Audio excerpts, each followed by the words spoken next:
la UTLA desde el año 2019.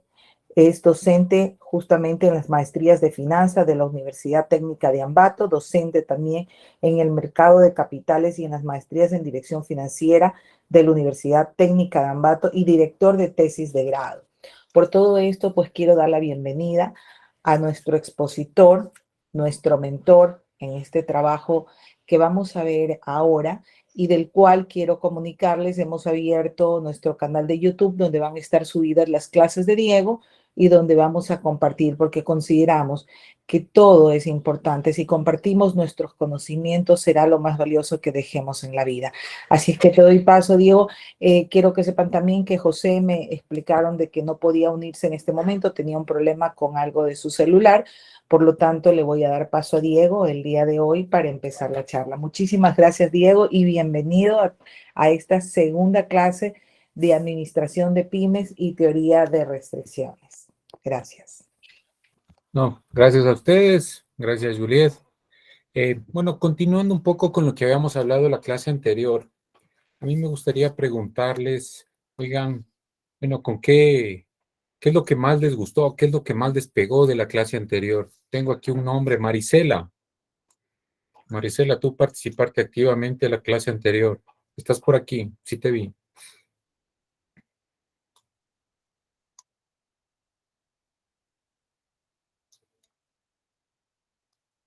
Parece que no está.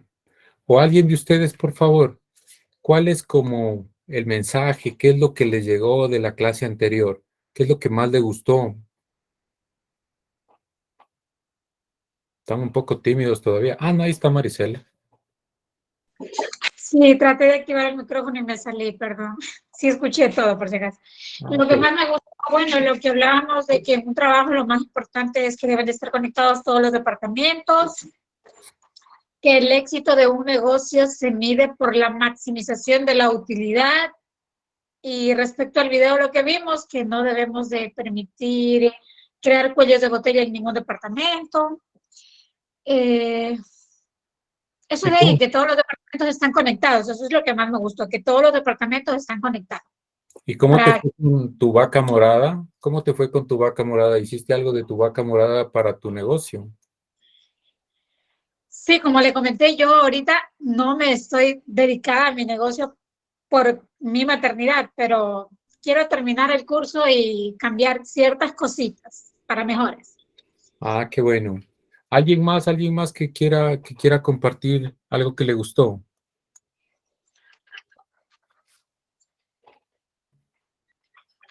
No sé.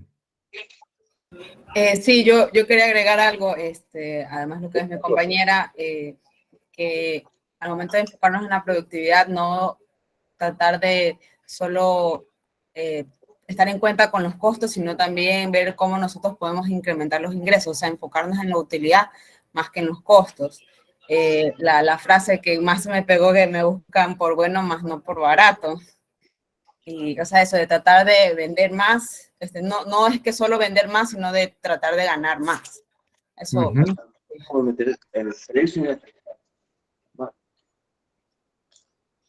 Me parece muy bien. Una última participación. ¿Quién quiere decirnos algo más? Para yo un poco cerrar lo que hemos mencionado. ¿Alguien se anima? Por favor, Richard Cortés.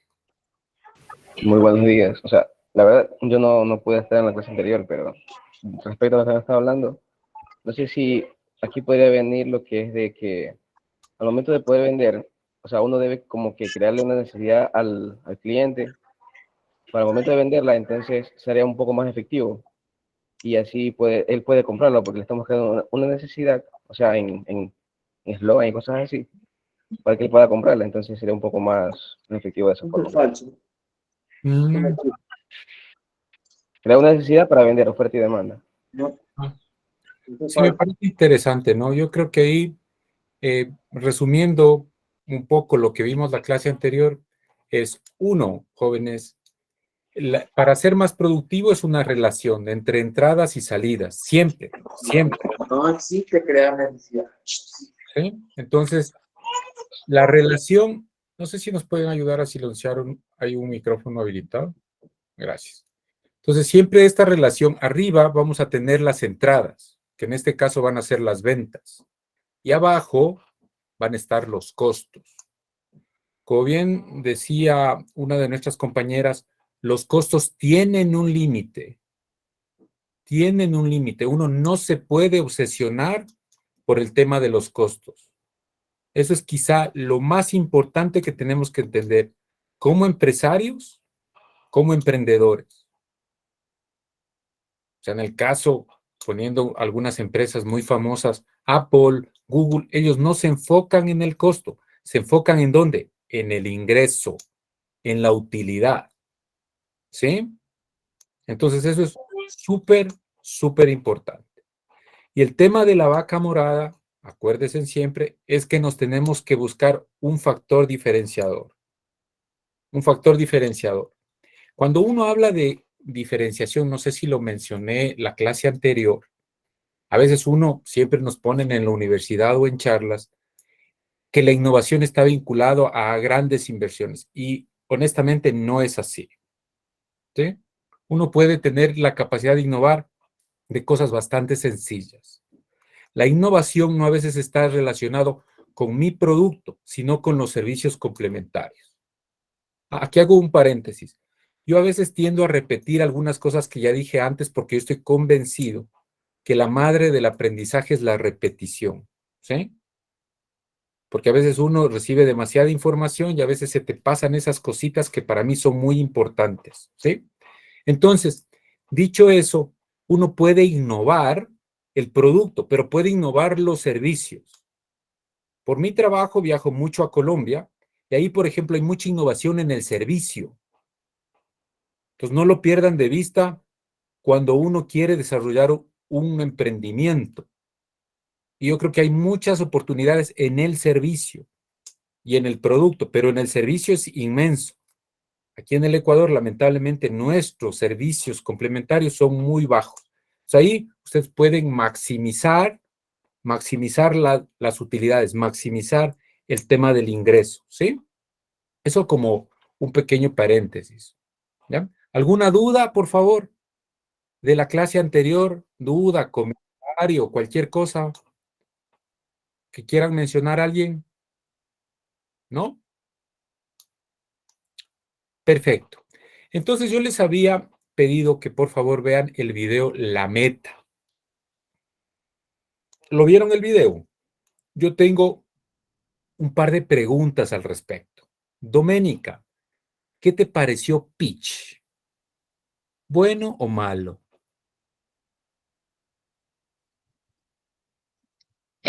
¿Podría dar como un resumen de lo que a mí me pareció interesante de la película? Por favor. Pero, y después, ¿sabes quién es Pitch? ¿Lo ubicas a Pitch o no? Era el que, no era el gerente, no, el El Pitch era profesor. el contador, No. de las finanzas, ¿no? No, yo te digo quién era. Era el profesor, era. Pitch, profesor. no. Verán, Pitch era el que aparece primero en la película y le estaciona el carro donde va Alex Rogo y lo espera en la oficina. Era el jefe de Alex Rogo. Ahí alguien me pone, es el dueño. Él era el vicepresidente, ¿sí? Entonces, Doménica, si quieres darnos un resumen, que me parece válido, por favor, no muy largo, y me cuentas si Pitch era bueno o malo. Yo creo que no era malo porque la empresa era prácticamente también responsabilidad de él. Yo tengo un almacén, es un negocio familiar y me pareció interesante porque en todo lugar hay un cuello de botella que uno tiene que aprender a identificar con ciertos indicadores que te puedan ayudar a quitarle peso o a quitarle carga al cuello de botella para poder ser más eficiente. Entonces, lo que le pasó a él es que él pensaba que era eficiente porque tenía robots y realmente no era así. Entonces, al darse cuenta que su ineficiencia era una máquina cuya demanda era más alta que su capacidad. Entonces, lo que ellos hacían cuando él encontró el problema, ellos lo que hicieron fue en 3 días lo que les tomaba 15 días. Entonces, el identificar un cuello de botella, pues te puede ayudar a que la producción de tu empresa sea más alta. ¿Sí? ¿Y Pitch? ¿Qué opinaste de Pitch? Creo que él fue muy directo y muy correcto porque realmente ellos no estaban administrando bien todos los recursos que ellos tenían, por lo tanto sus ventas habían bajado y sus costos habían subido, entonces la empresa estaba entrando como en un como de crisis. Ujú. Mónica, me parece que levantó la mano. Sí, creo que la actitud de él fue un poco, yo creo que consideraba y veía las posibilidades que tenía el gerente y le metió mucha presión. Podía haber salido bien como también podía haber salido mal. Ujú. Entonces lo que hizo fue que dándole presión, vio que que el administrador tenía capacidades y lo maximizó. Y es lo que logró, que metiendo un jefe, le metió presión a uno de sus equipos en el cual veía que podía dar rendimientos y logró el objetivo. Aunque no se llegó a la meta, pero eso era utilidad, lograr utilidad. Que con las mismas herramientas se maximice y que la producción dé utilidad. Sí, ahí, verán, yo les voy a dar un comentario que es una visión mía. Yo me he leído el libro, no les miento, unas 30 veces. Es muy buen libro. Pitch lo presiona a Alex Rogo, pero hay que considerar algunas cosas. Alex Rogo ya era gerente de la planta 8 meses. Había tratado de hacer algunas cosas y no le había dado resultado. ¿Y qué le dice Pitch? Te doy 3 meses para que me des resultados o cierro la planta. Entonces, si yo me pongo en el lugar de Alex Rogo, que era el gerente, honestamente, ¿qué haría? ¿Quién me dice qué haría si tú te pones honestamente en el puesto de Alex Rogo? ¿Qué harías? ¿Quién me dice?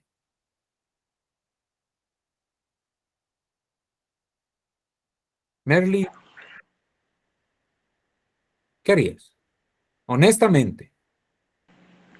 Cortar personal, reducir personal para aumentar el costo. Ah, bueno. ¿Alguien más? José Chávez, ¿qué harías?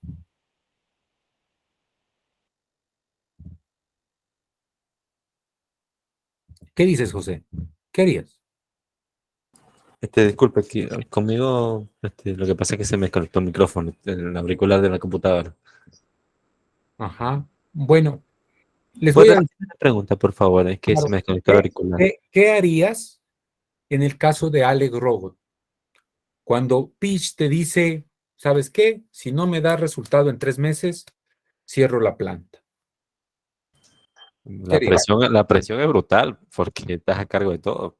Ujú. ¿Pero qué harías tú?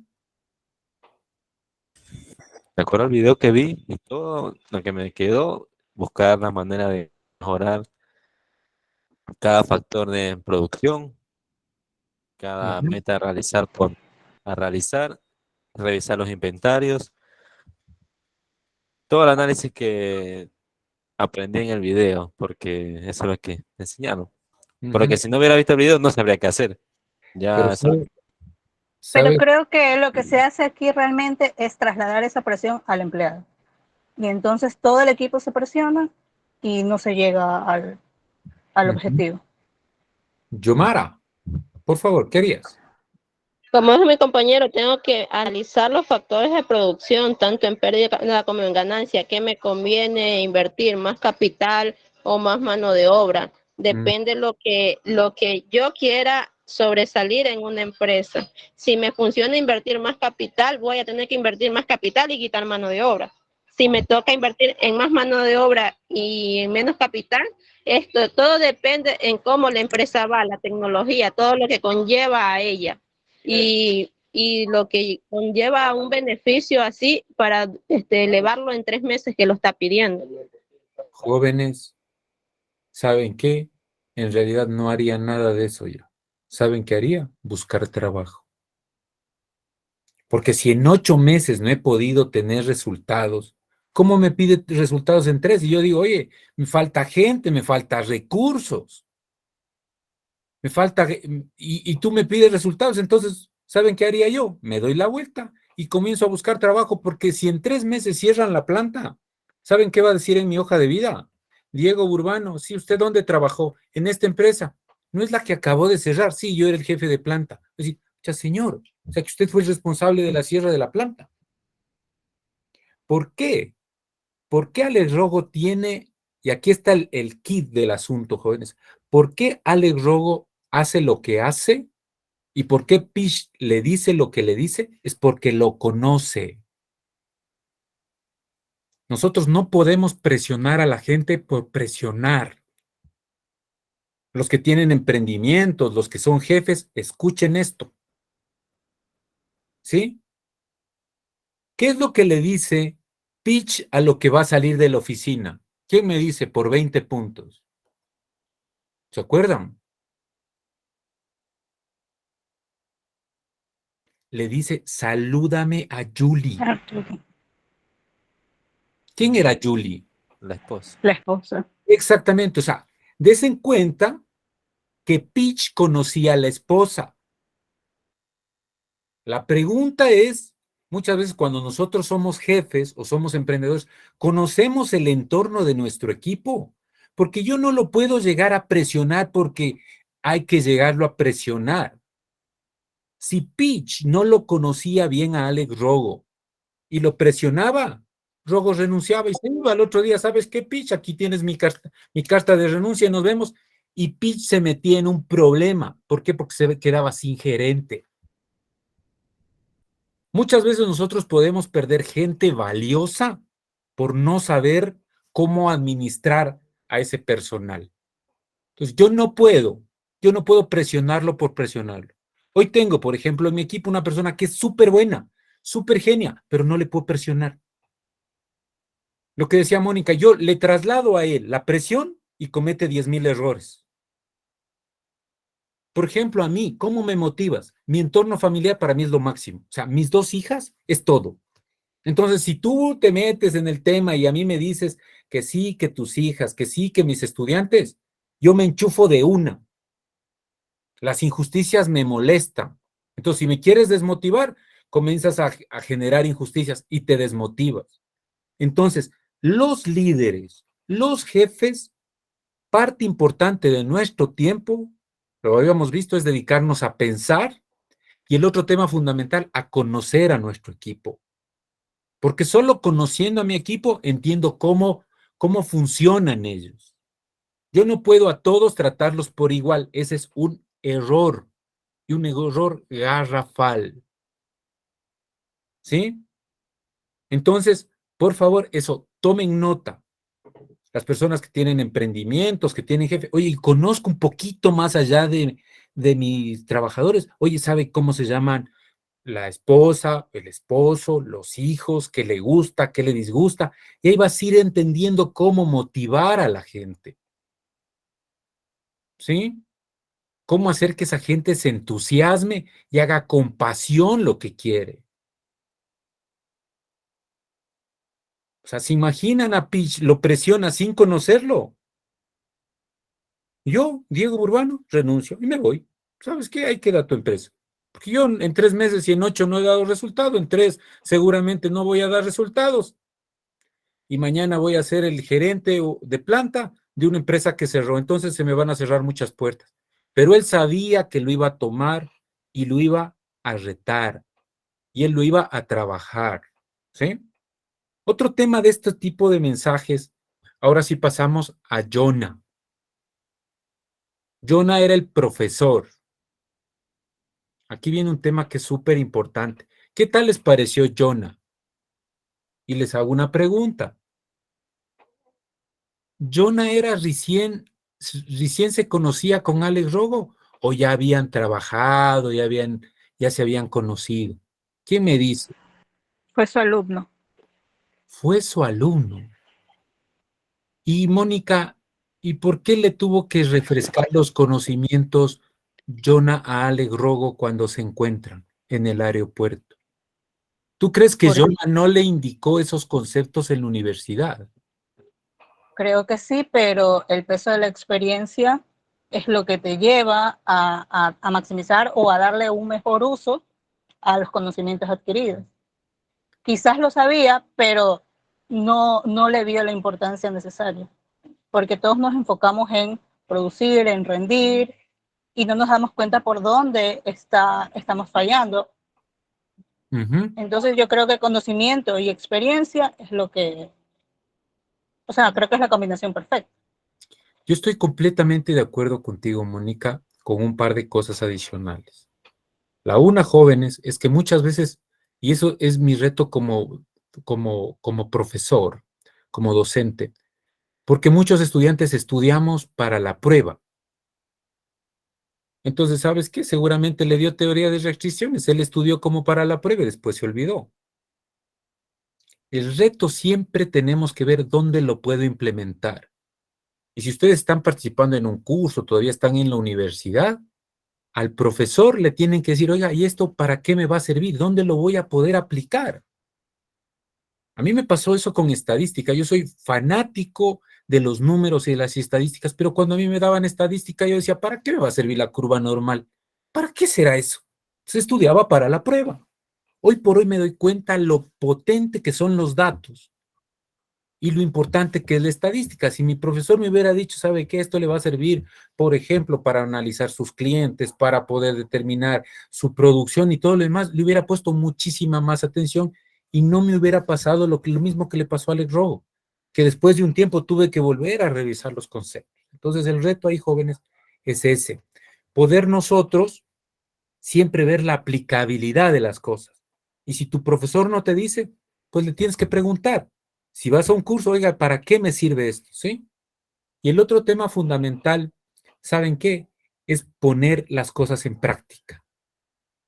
Poner las cosas en práctica. Si uno no aprende algo y no lo pone en práctica, se tiende a olvidar. Y otro tema que creo que lo mencioné en la clase anterior, pero es súper importante, es que el sistema nos absorbe. O sea, cuando uno se vincula a una organización o llega a una nueva institución, y a mí me ha pasado con frecuencia, dice, oye, ¿por qué no hacemos esto? A ver, un ratito. Aquí en los últimos 20 años hemos hecho así, en los últimos 10 años he hecho así. Yo tengo 20 años de experiencia, usted recién es graduado, oiga, ¿por qué? ¿Por qué vamos a hacer? No. Sigamos haciendo. Pues, ¿qué resulta? Que posiblemente las buenas iniciativas que tuvo Alex Rogo al inicio, después se acopló al sistema y ya en el día a día y todo lo demás. Entonces, el valor agregado que podemos generar es muy bajo. ¿Cuál es el objetivo? Siempre poder aportar cosas nuevas y que el sistema no te absorba. Lo que decíamos la anterior clase. No porque hace una gran empresa, lo hacemos nosotros. Tenemos nosotros que analizarlo. Miguel, te escuchamos. Sí, para complementar lo que le decía, porque ahí el profesor creo que le decía que por qué él tenía ese exceso de inventario. ¿Ya? Él decía que tenía un exceso de inventario y que, ¿por qué si él tenía el exceso de capacidad y el exceso de inventario? Y él le contestaba que a lo mejor era porque no tenía el suficiente personal o cosas así. Y el profesor le respondió, lo que pasa y el problema es porque no supiste administrar los recursos. Eso o sea, prácticamente como que ahí le dio la solución al problema, porque no ha sabido administrar los recursos, por eso es que tuvo el fracaso que tuvo. Seguramente. Sí. O sea, nosotros podemos, bueno, les voy a poner como para que no se pierdan el próximo sábado. Una de las cosas más perjudiciales de la administración de empresas, visto con teoría de restricciones, es el tema contable. Yo creo que aquí estamos algunas personas que hemos estudiado contabilidad. ¿Cuál es el problema de la contabilidad, jóvenes? Que en los últimos 400 años no ha evolucionado. El debe y el haber siguen siendo el mismo. ¿Sí? Entonces, más ha evolucionado las personas que estamos vinculados, como yo soy contador. Entonces, la contabilidad, si ustedes se enfocan más, ha migrado a un tema tributario. En mi época era tema tributario, de ahí las cosas, vistos de hace 50 años, los mismos libros, los mismos casos, con pequeñísimas variaciones. ¿Qué resulta? Que eso hoy por hoy no sirve. o sirve muy poco, les soy honesto. Yo la contabilidad tradicional, como la llamo, me sirven para cosas muy puntuales. Un poco para controlar los costos, pero no para administrar una empresa, porque hace que cometas errores. Pues la propuesta que tiene TOC, o la teoría de la electricidad, se llama contabilidad del throughput. De eso lo vamos a ver justo el sábado siguiente. Es súper interesante, es súper sencillo y te ayuda a entender muchas cosas, ¿sí? Entonces, muchas veces tiene que ver cómo tú ves los recursos, lo que dice Miguel. Yo cómo administro, pero una empresa es algo complicado, entonces depende cómo yo la veo, cómo observo los indicadores y qué interpretación les doy, ¿sí? Y una última pregunta. Al final de la película, cuando ya se solucionan las cosas, Alex Rowe es promovido, recibe una llamada del profesor para ver cómo le va. ¿Y qué le dice? ¿Quién se acuerda qué le dice o cuál es el mensaje que está atrás cuando recibe esa llamada justo antes de que se vayan de viaje la esposa y Alex?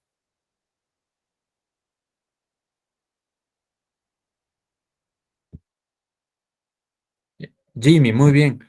¿Cuál es la meta en tu vida, jóvenes?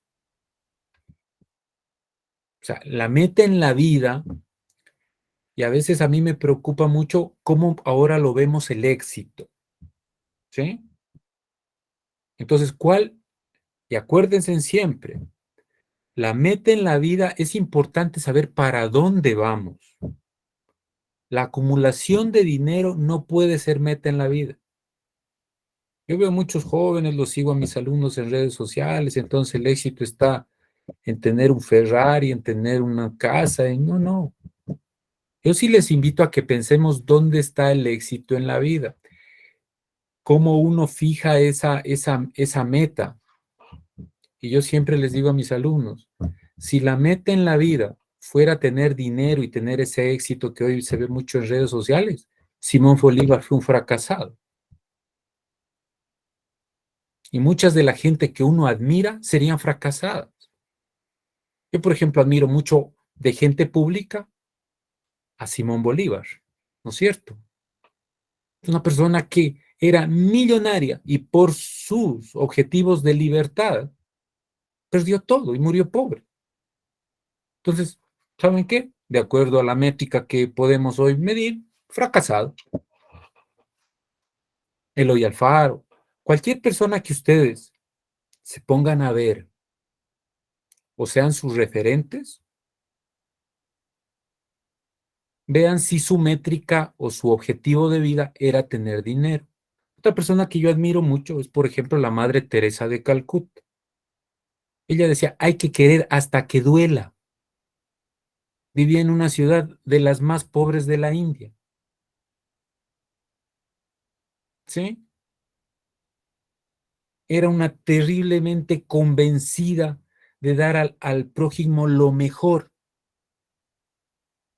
Cuidaba leprosos. Su biografía es lindísima. Quien quiera revisarla, es espectacular. Esos que a uno le lleva a una emoción terrible. Entonces, muchas veces, jóvenes, veamos cuál es nuestra meta en la vida. Que no sea solo, escuche, no digo que no sea importante, por favor, pero que no solo sea el tema de desarrollo profesional. Tiene que venir de la mano de un desarrollo personal, de un desarrollo comunitario. Porque escuchen una frase que a mí me encanta. No puede haber empresas exitosas en sociedades fracasadas. ¿Sí? O sea, no puedo pensar, me invento cualquier empresa, puedo decir Pronaca o cualquier empresa, por favor, en una sociedad fracasada. Entonces nosotros como funcionarios públicos, como funcionarios privados, como cualquiera, tenemos que aportar en esas, creo yo, al menos 3 dimensiones. Desarrollo profesional, desarrollo personal y comunitario. De ahí le puede sumar cualquier otra cosa, puede ser el desarrollo espiritual, también es válido. Pero yo al menos en esas 3 cosas creo que nos tenemos que enfocar. no solo jóvenes en el tema dinero. ¿Sí? Entonces, por favor, definan muy bien sus metas. ¿Algún comentario, por favor? ¿Alguna pregunta que se les quede por ahí? Con toda confianza. ¿Ninguna?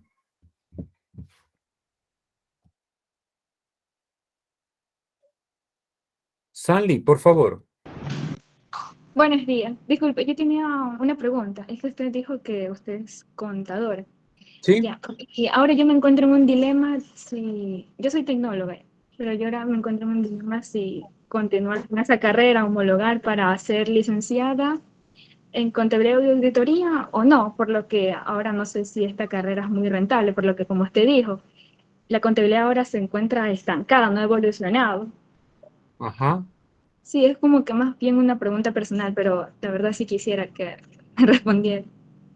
Sí, yo te agradezco mucho. Si quieres, yo te doy mi número celular y podemos conversar, porque hay un tema fundamental, jóvenes, y aprovecho tu pregunta. O sea, tengo muy poquita información como para poder tomar una decisión. ¿Sí? En términos generales, jóvenes, hoy por hoy hay muchas carreras que están evolucionando. Hay muchas carreras que están evolucionando. Entonces uno tiene que irse acoplando. Y lo que sí les digo, cualquier carrera que ustedes estudien, el tema de programación es vital.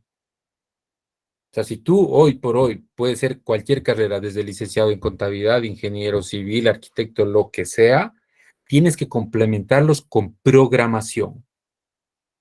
Uno de los paquetes informáticos que mejor está funcionando, y ustedes pueden investigarlo, es Python. Porque ahora tú tienes que tener la capacidad de generar programas que te permitan desarrollar mejor tu trabajo.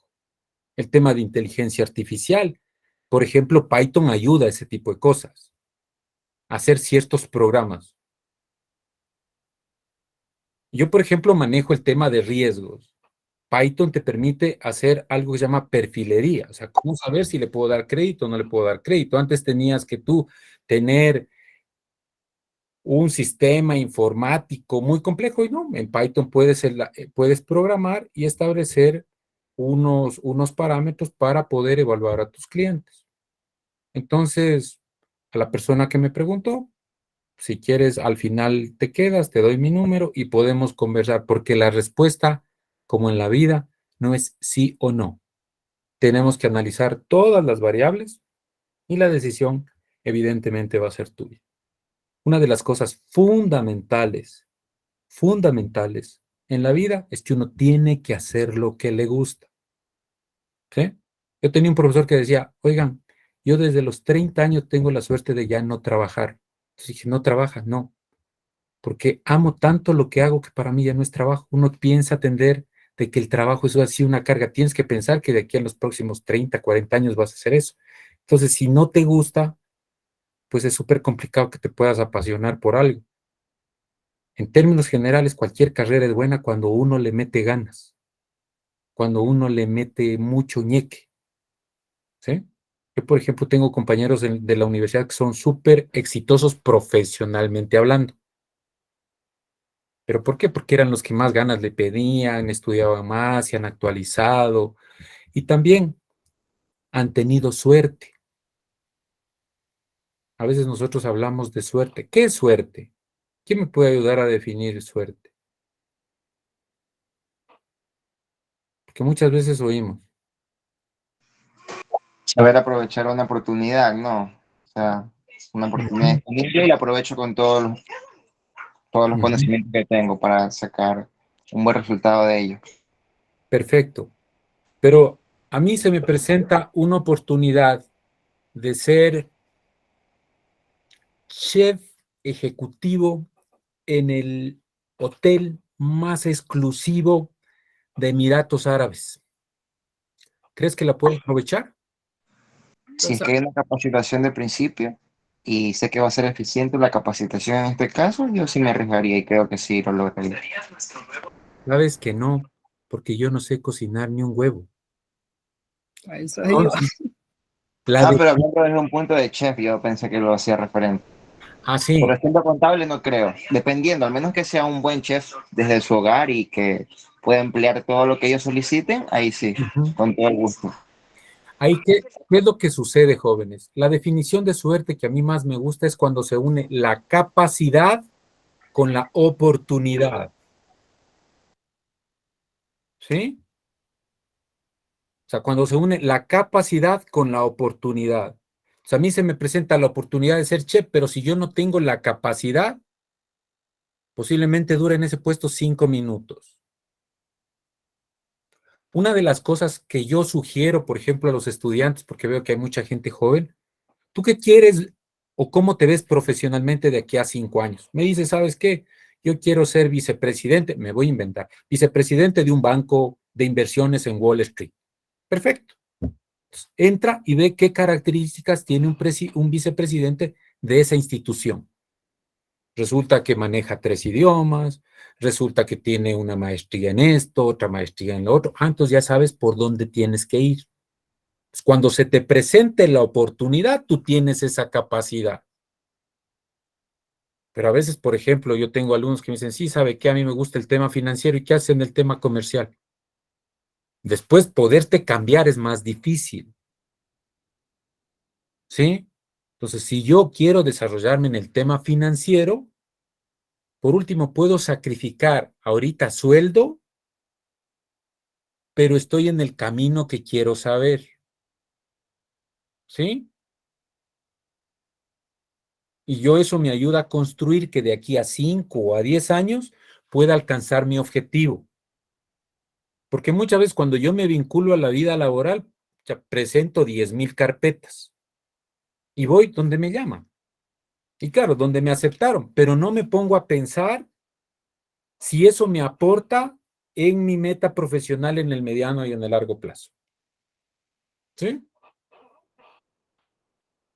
Yo les cuento porque eso me pasó a mí. Yo presenté carpetas, me llamaron de un lugar, pero después de un tiempo dije, oye, esto no es para mí, me voy para acá, me voy para allá. Y después determiné de que el tema financiero para mí me apasionaba. Entonces decidí entrar a un banco. Y ahí es donde me desarrollé. ¿Sí? Entonces, un poco para terminar la pregunta, es, oye, ¿cómo me veo de aquí a 5 años? Y entonces, ¿en qué carrera te gusta? Si contabilidad te agrega o no te agrega valor, ¿cómo vamos a ir manejando ese tema? ¿Sí? En términos generales. Hoy por hoy, jóvenes, hay un alto nivel de incertidumbre, así que no se sientan mal. Antes, en mi época, no había tantas variables, tanta cosa, y entonces uno a veces piensa en el futuro y se agobia. Y no es así. Uno tiene que tener esa capacidad de poderse proyectar y trabajar. Somos como en un barquito, ¿no? Un barco en un río, cada vez a veces hay más turbulencia. Entonces no nos podemos asustar. Lo que tenemos que hacer es capacitarnos y formarnos para poder administrar mejor ese barco, pero es clarísimo definir dónde vamos a ir. Y en función de eso vamos a ir ajustando las velas, buscando el equipo adecuado, el personal que apoya esa gestión, y sobre eso nos vamos a ir moviendo. Porque asustarnos y meternos ahí debajo y taparnos no nos ayuda a nada. Lo que peor que puede pasar si ustedes han hecho, por ejemplo, esto de rafting en ríos, ¿qué es? Dejar que el río te lleve, porque en una de esas te das una buena y ya está, ahí llegó el barco. Es tener esa capacidad de gestionar. Entonces, ustedes han hecho, hay un señor que es el experto que va atrás y que le dice reme derecha, reme izquierda, metan los remos. ¿Por qué? Porque él va leyendo el río y es un río complicado y él va moviendo una como paleta, ¿verdad? Entonces, eso es, joven. No se asusten de la incertidumbre. La incertidumbre se combate con información, con capacitación, y un buen indicativo es que ustedes estén aquí. ¿Sí? ¿Alguna pregunta más, por favor? Para comenzar con las diapositivas. Alguien preguntó sobre contabilidad del throughput. El próximo día sábado va a haber el curso de contabilidad del throughput, pero si quieres adelantarte, hay un libro, porque es una tesis doctoral del doctor Thomas Corbett de una universidad americana, que su tesis doctoral se llama Contabilidad del Throughput. ¿Sí? Al final de esta clase les voy a mandar un ejercicio para que lo resuelvan y vamos a ir viendo un poco de cosas. ¿Alguna pregunta, por favor? ¿Algún comentario? No se queden con dudas, por favor. Sí, las diapositivas les puedo enviar al final de la clase, no tengo problema, ya lo voy a coordinar con José.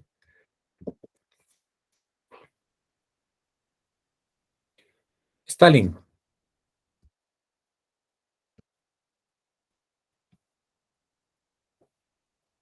Stalin, ¿tienes alguna duda? Sí, no, más que una duda, sí, se me escucha. Sí, te escucho. Ya, me gustaría recalcar algo sobre Pitch, Por favor. que él como vicepresidente, él supo manejar la empresa y como lo dijimos la semana pasada, manejar una empresa no es nada fácil. Y hablamos sobre los indicadores y él supo aplicar los indicadores y se la jugó por uno de sus trabajadores porque lo que él hizo fue beneficioso porque el trabajador mejoró, pero al jugársela, lo digo porque pudo ser también perjudicial, ya que el trabajador se pudo haber desesperado y pudo haber fallado, pero al final las cosas salieron como él quiso.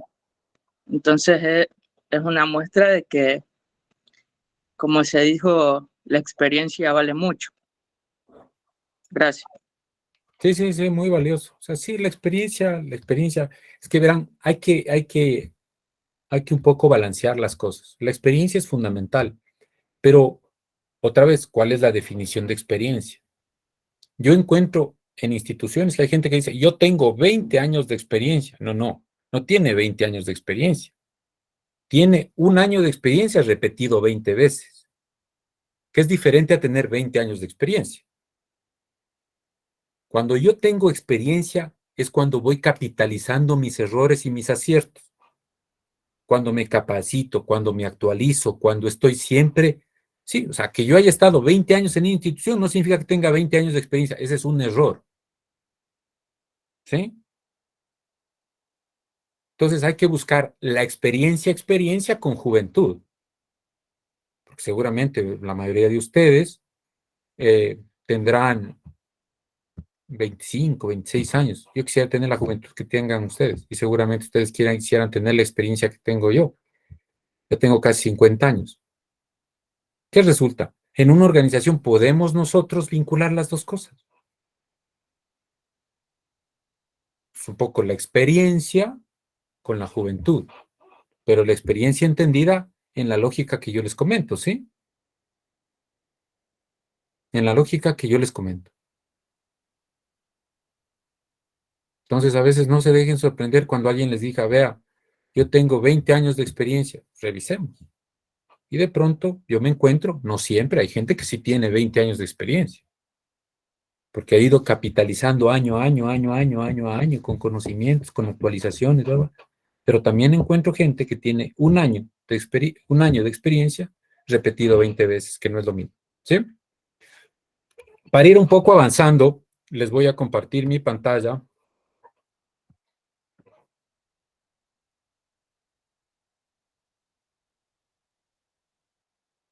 ¿Sí? ¿Están viendo mi pantalla? Sí. Perfecto, ¿no? Entonces, en este tema de la teoría de las restricciones, les comento que fue un análisis y un estudio que se hizo con la Cámara de Industriales, creo que ya los mencioné. Y eso es lo que más o menos hoy encontramos en las empresas. Tenemos excesos muy grandes de capacidad instalada, no cumplimos con la fecha de entrega de los pedidos, no entregamos todo lo que nos piden, tenemos altos inventarios de productos que no se venden y nada de lo que sí se vende. Ventas no vende lo que producción lo puede entregar, tenemos muchos inventarios de obsoletos, tenemos que cambiar mucho la programación de la producción porque ventas cambia el orden de prioridad de los pedidos y los costos no nos dejan vender. En términos generales, Esos son uno de los problemas que tenemos que enfrentar nosotros como administradores de empresas. Y es por eso que en este curso estamos planteando una solución, que es la famosa teoría de las restricciones. Un poco para analizar y alinear conceptos, es importante definir qué es estrategia y excelencia operativa. ¿Quién me puede decir qué es estrategia?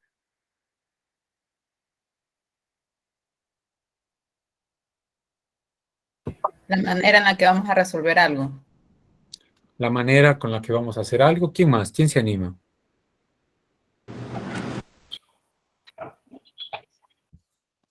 Yo creo que son el tipo de pasos a seguir que vamos organizando enlistadamente para, pues, posteriormente ponerlos en marcha. Muy bien. ¿Alguien Oh, levantó la mano? sería como un tipo de algoritmo para resolver algún problema. Ajá. Podría ser un conjunto de elementos que nos lleven a conseguir un mejor objetivo, un mejor resultado. Sí. Una estrategia puede ser un plan que tengamos y que sabemos que nos va a funcionar. Mónica, por favor. O sea, para mí la estrategia es el camino a seguir, los procesos que tenemos que seguir para llegar a un objetivo. Arileis, por favor. Son ideas y situaciones que se pueden arreglar mediante la comparatividad con otras empresas o negocios que se podrían ver para mejorar la situación. Sí, básicamente creo que todos estamos alineados. Yo lo quiero definir de una manera súper sencilla para que no se nos olvide. Estrategia es qué hacer, que puede ser planes, actividades, qué hacer o qué no hacer también en función de un objetivo. ¿Sí? Es qué hacer o qué no hacer en función de un objetivo. Otra vez, importante definir el objetivo. Y excelencia operativa. ¿Qué creen que es excelencia operativa? ¿Quién se arriesga?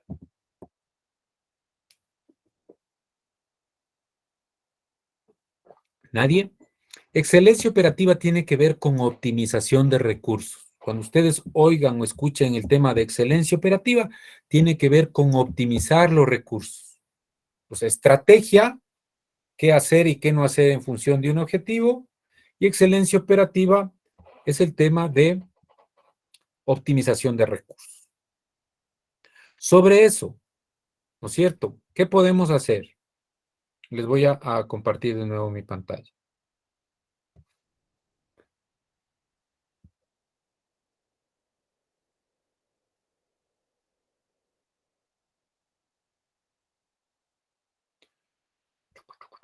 ¿Ya? Entonces, es lo que habíamos mencionado. Ahora, esto tiene que ver con eficiencia y eficacia, que también son temas que en el campo empresarial los estamos chequeando permanentemente. ¿Qué es eficacia? ¿Quién me dice qué es eficacia? Que se haga rápido, que se haga en el menor tiempo posible. ¿Y eficiencia? Que se haga bien. Más bien, les comento, eficacia tiene que ver con cumplimiento de objetivos y eficiencia tiene que ver con optimización de recursos. En otras palabras, eficacia tiene que ver con estrategia y eficiencia con excelencia operativa. ¿Sí? Ahora yo les hago una pregunta. ¿Qué es más importante? ¿Ser eficaz o ser eficiente? Debe ser el complemento. Ser eficiente. En términos generales, lo que dijo un compañero es verdad. Ser eficaz y eficiente van como de la mano, no me puedo descuidar. Pero ¿dónde tiene que estar primero mi enfoque? ¿En ser eficaz o en ser eficiente? Ser eficiente. Para mí la eficiencia. Aquí hay ya un tema que debemos tenerlo claro. Ser eficiente tiene que ver con optimizar recursos y ser eficaz con el cumplimiento de objetivos. Entonces, ¿qué resulta? Que primero yo tengo que saber cuál es mi objetivo antes de optimizar recursos. ¿Sí? Un ejemplo muy sencillo. Yo estoy en Quito. Y, a ver, me encuentro con quién? Con Mónica. Con Mónica. Y en Mónica, yo le digo ahorita, nos encontramos aquí en Quito, en el Parque La Carolina, y le digo, Mónica, tenga este sobre. Y quiero que por favor mañana este sobre esté a primera hora en Lima. O más, en Lima, ¿sí? Ya, chao, Mónica. ¿Qué haces tú, Mónica, por favor? Busco los vuelos o el courier donde tengo que enviarlo y el objetivo es que llegue a Lima. Ya. Pero ahí estás diciendo tú dos cosas. O busco los vuelos o busco el courier. O sea, busco las dos alternativas. Ajá. Pero miren que uno, por cultura, piensa primero en ser eficiente. Porque por courier definitivamente no llega mañana. No, por eso. Claro, o sea, eso es naturaleza humana. ¿Sí? O sea, decir, ¿sabes qué? Busco un courier. Si tiene que llegar mañana, de plano los courier no van a llegar. Pero uno tiende a ver esa opción. Cuando en realidad, Correcto. ¿qué deberíamos hacer? Es que estamos viendo lo que es costos y en cambio, si quiero que llegue, aunque va a ser costos mayores, es posible que hasta me toque llevarlo. Claro, es que es así. ¿Qué tal que fuera una información súper importante? Yo no te dije nada más, lo único que te dije es que quiero que mañana a primera hora está. Entonces, si yo me enfoco en ser eficaz, voy al aeropuerto, encuentro un vuelo, me subo y lo entrego personalmente. Eso es ser eficaz. Eficiente, comenzaría yo a ver algún courier. ¿Cuál es el problema? De que se pase el tiempo y posiblemente cuando ya quiera reaccionar, ya se fue el tiempo. Entonces es por eso que uno primero tiene que ser eficaz y después eficiente.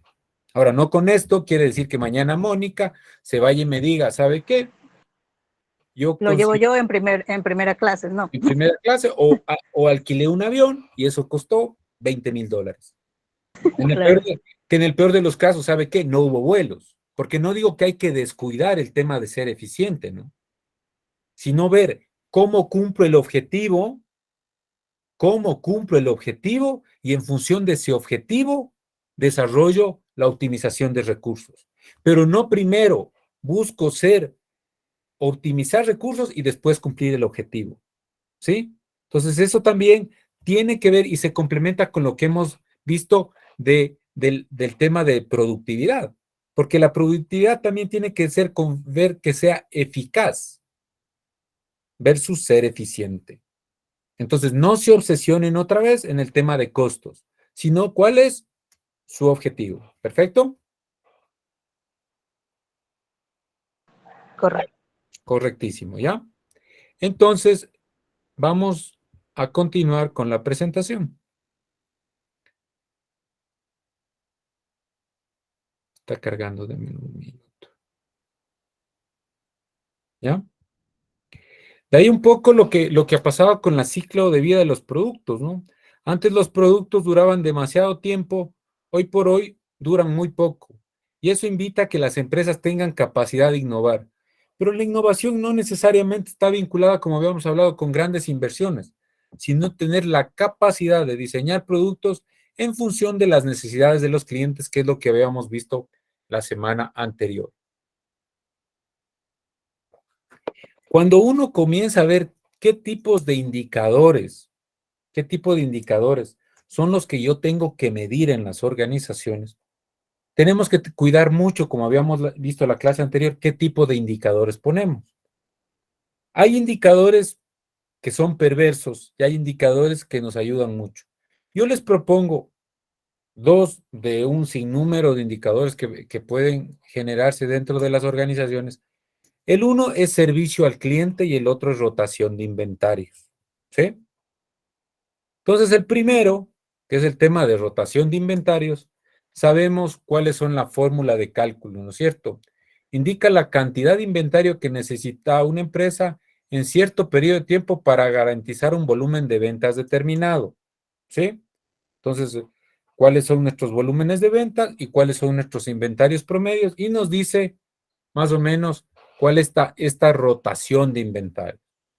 ¿Qué es lo que sucede sobre este tema, jóvenes?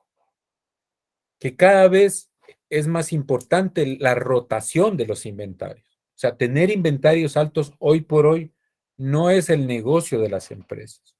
Es buscar mecanismos que permitan una alta rotación. Quizá había empresas, no sé si les conté, en el caso, por ejemplo, de Volkswagen, en Puebla, la rotación de inventarios de ellos es de 3 días, de cualquier parte de vehículos. Ellos tienen en Puebla, ensamblan los Jetta. Entonces, muchos de las cosas llega y máximo está 3 días. Con esto de la pandemia, hubo ruptura en cadena de suministro, entonces ellos tienden ahora a tener inventarios mayores y a tener abastecimientos de lugares más cercanos, ¿no es cierto? Entonces, eso es lo que sucede. Pero en términos generales, la rotación de inventarios tiene que ser alta. ¿Por qué debería ser alta la rotación de inventarios, jóvenes? Les pregunto.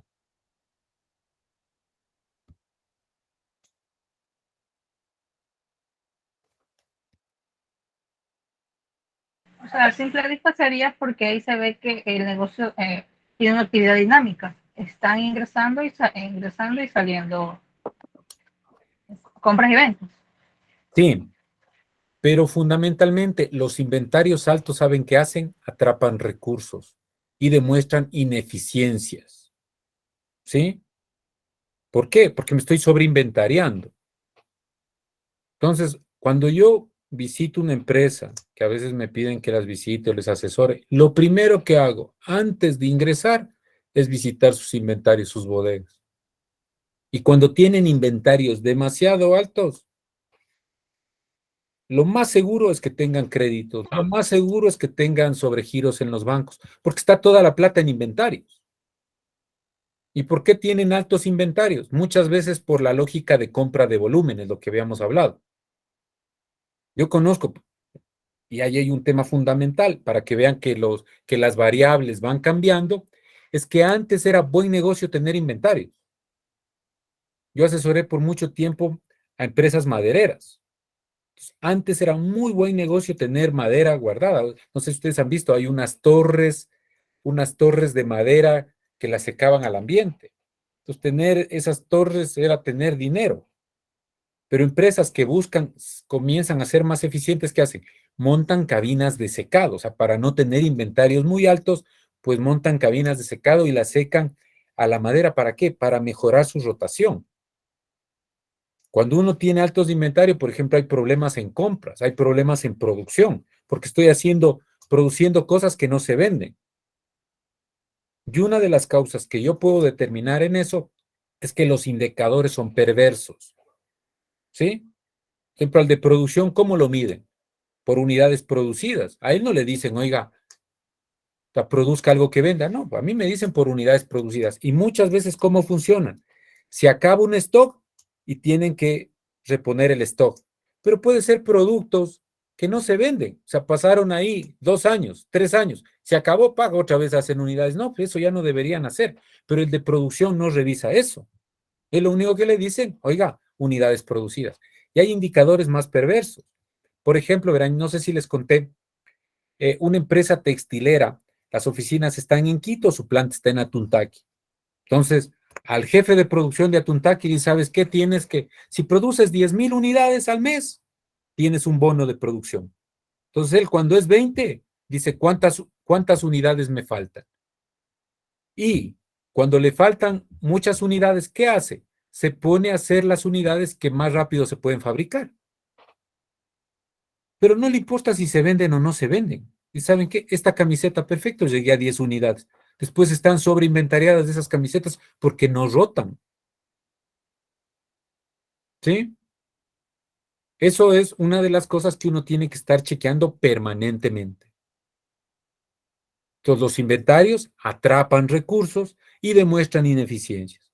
Cuando tú, si eres financiero, economista, lo primero que debes hacer cuando entras a una institución, oiga, revisemos cómo va la rotación de inventarios.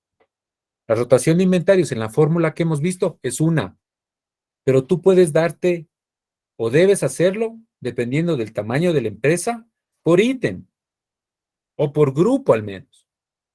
Porque tú puedes tener una buena rotación, pero puedes tener productos o materias primas que roten muy bajito, pero como otras rotan más, pues se ocultan. Eso es uno de los problemas de los promedios, ¿verdad? Entonces es por eso que uno tiene que chequear ítem por ítem, ítem por ítem. José, ¿tienes alguna pregunta? Sí, hola Diego, buenos días. Tener alta rotación en mis inventarios puede significar que estoy teniendo altas ventas. ¿Perdón? Tener alta rotación en mis inventarios puede significar de que estoy teniendo ventas altas. A ver, la rotación de inventarios tiene que ver por estas dos variables, ¿no? Yo no necesariamente tengo que tener ventas altas. Lo que nos dice la rotación de inventarios, acuérdate, es ventas sobre mi inventario promedio. Entonces, si mis ventas son bajas y mi inventario también es bajo, tengo una alta rotación, pero no necesariamente mis ventas son altas. Yo no sé si por ahí va tu pregunta. Porque yo puedo tener ventas altas. O sea, ¿qué sucede? Que si mis ventas son más altas, yo tengo que tener más inventario. Sí, en términos generales. En términos generales, sí. Porque una de las cosas que tenemos que cuidar es, en cambio, de no quedarnos con agotados. Y eso es el reto. O sea, cuando yo apelo a rotar mucho, tiendo a comprar menos. Pero muchas veces no llevo el registro de las ventas perdidas por falta de inventario. Pero digamos al de producción. Producción produce camisas, produce lo que sea. Yo en un almacén debería llevar un registro. Llega una persona y me dice, ¿sabe qué? Quiero que por favor me dé esta referencia.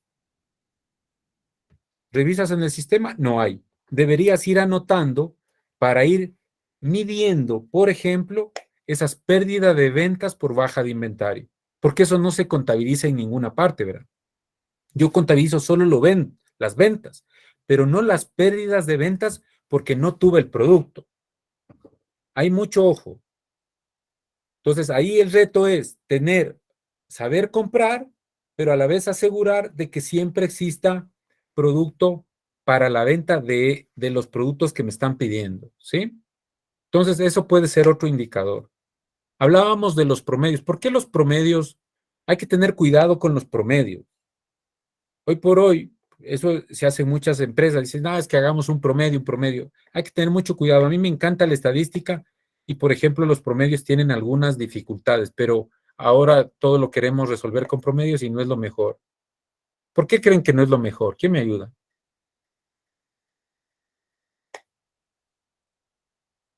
Yo quería Porque la contar, información no es exacta.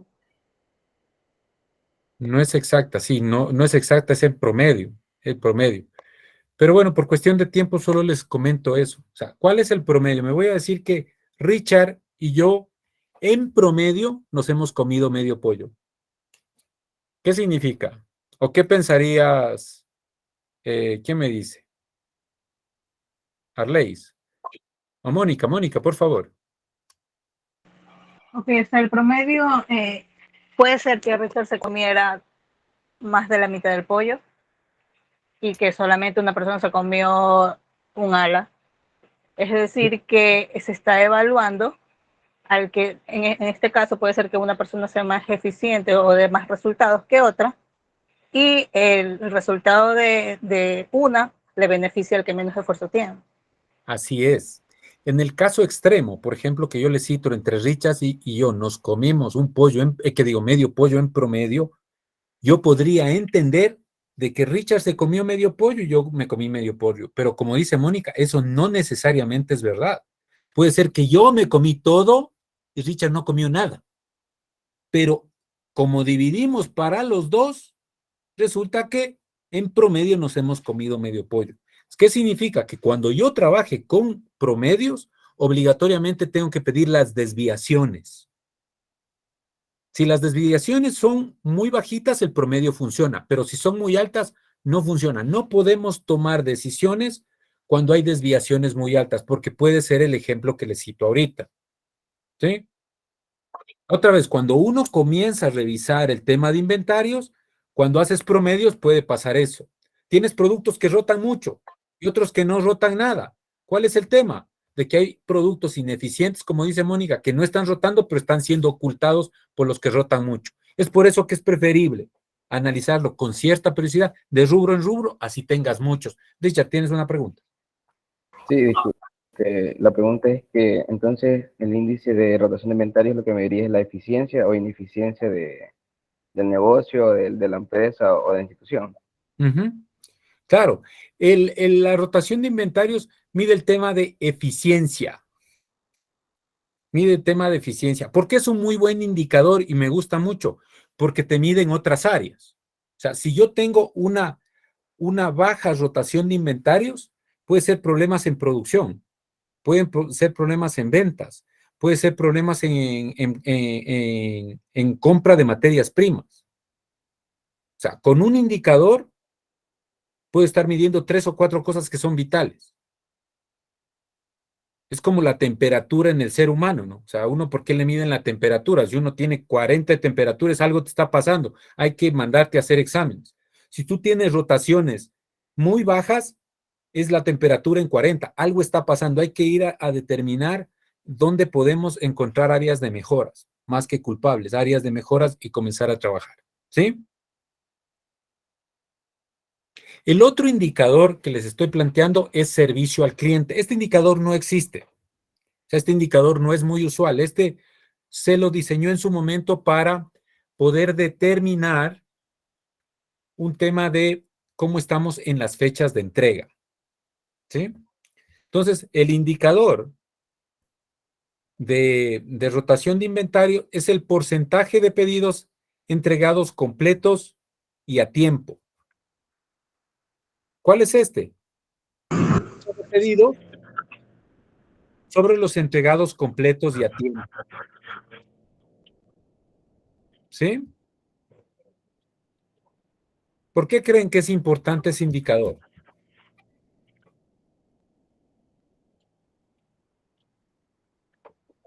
¿Qué me dice? El de servicio al cliente.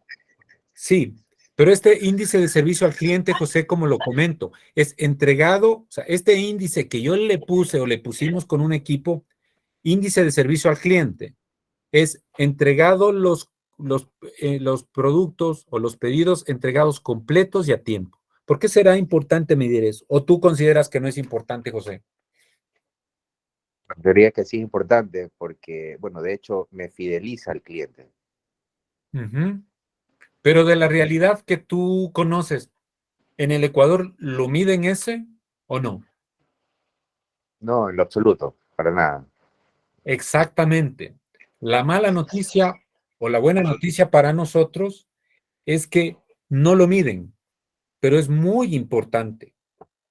Es muy importante porque en el caso, por ejemplo, de ciertas industrias, el ser incumplido es como el factor denominador. Como yo les mencionaba, en el sector maderero donde yo trabajaba, el ser cumplido era excepcional. Yo no creo, o todos aquí, no sé si han tenido experiencia mandando a hacer muebles, le ofrecen para una fecha y después le ofrecen para otra, y le ofrecen para otra, y le ofrecen para otra. ¿Qué resulta?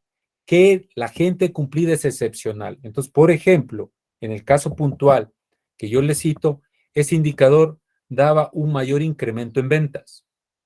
¿Por qué? Porque te vuelves cumplido. ¿Sí?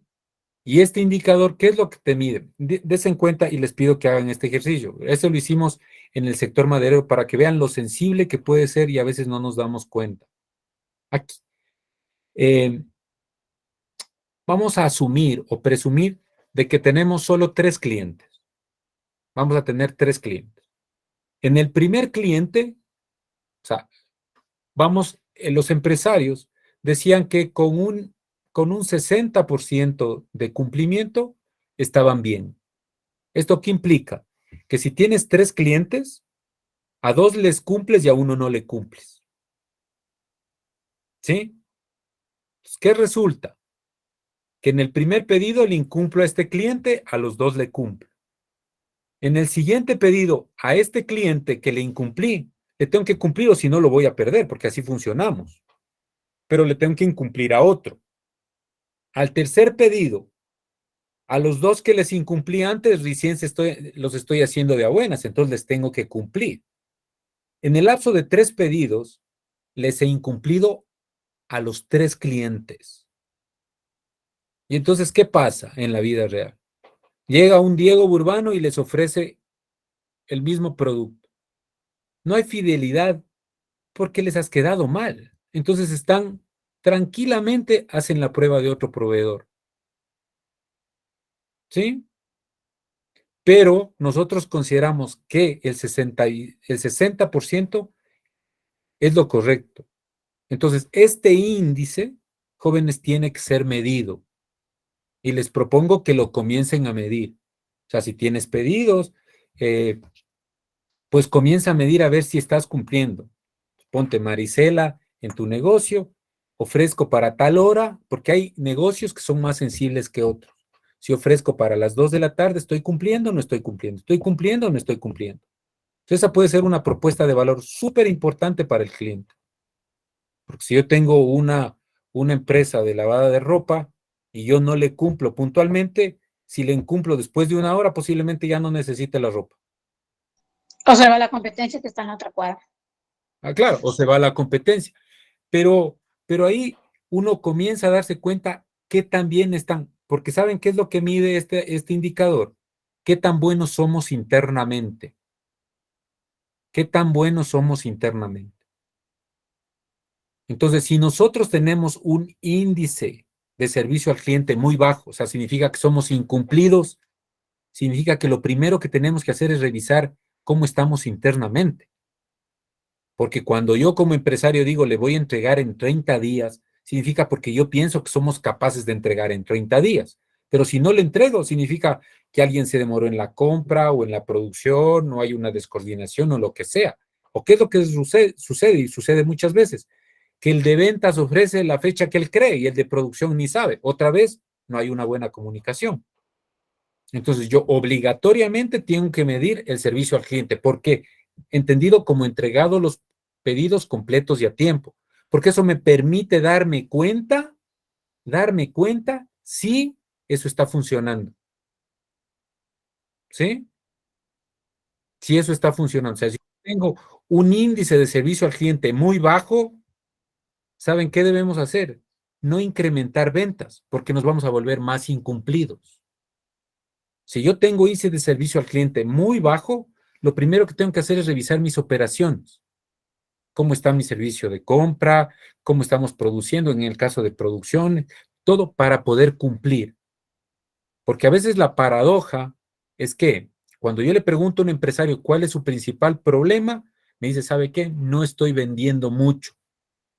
Revisas el índice de servicio al cliente y tiene 50%. Entonces, una de las causas que no vende más es ¿por qué? Porque no está cumpliendo. O sea, Diego Burbano le incumple, ya no regresa. Va otro cliente, le incumple, ya no regresa. ¿Qué resulta de eso? Que nosotros tenemos que ir cumpliendo. Entonces, cuando tenemos un índice sobre el 90% jóvenes, podemos pensar que nuestro problema está en ventas. Cuando estamos entregando el 90% de nuestros productos, de nuestros pedidos. Llegar al 100% y tener el 100% es un poco complicado, pero deberíamos tener esa capacidad. Pero sobre el 90 estamos bien. Anthony, ¿tienes alguna pregunta?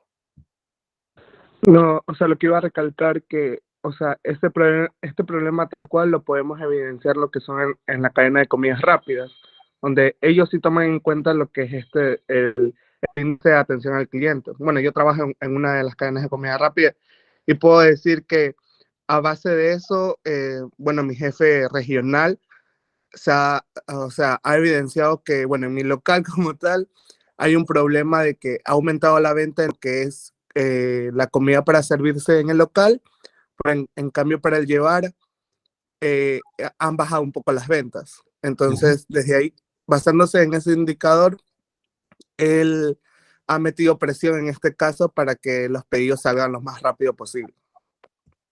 Sí, tú pones el mejor ejemplo. Es más, la diapositiva que yo tengo está la comida rápida, porque en la comida rápida ese factor es decisivo de compra. O sea, si yo me voy a McDonald's, no me espero que se vayan a demorar media hora dándome una hamburguesa. ¿Sí? Y eso me invita a una reflexión. Si yo me voy a un restaurante, digamos, de otro que, digamos, le invito a un amigo, o a mi esposa o a mis hijas a comer, ¿será importante que me atiendan rápido o no?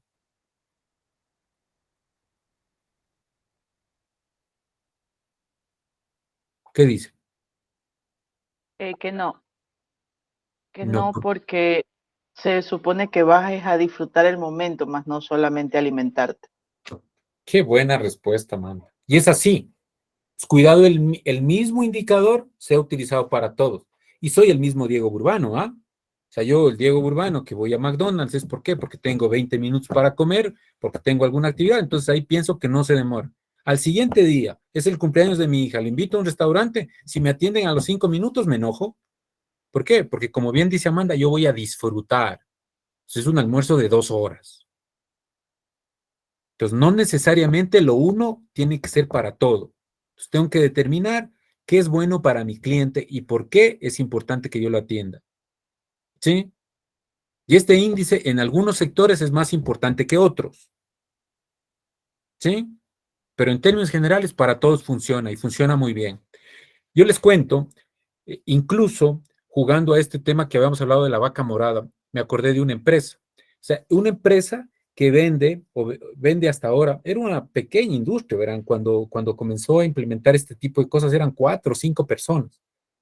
Pero se dieron cuenta que había una oportunidad inmensa en los muebles, le estoy hablando hace 15, casi 20 años, en los muebles de cocina y de los closets, ¿sí? Porque había muchas empresas incumplidas. Entonces dijo, ¿saben qué? Yo voy a comenzar a cumplir. Voy a obsesionarme por cumplir. Porque a las constructoras, por ejemplo, ¿qué pasa si no les entregan los muebles de cocina y los closets? No pueden entregar las casas. Y si no entregan las casas, se demora el crédito. Y si se demora el crédito, ellos comienzan a perder plata.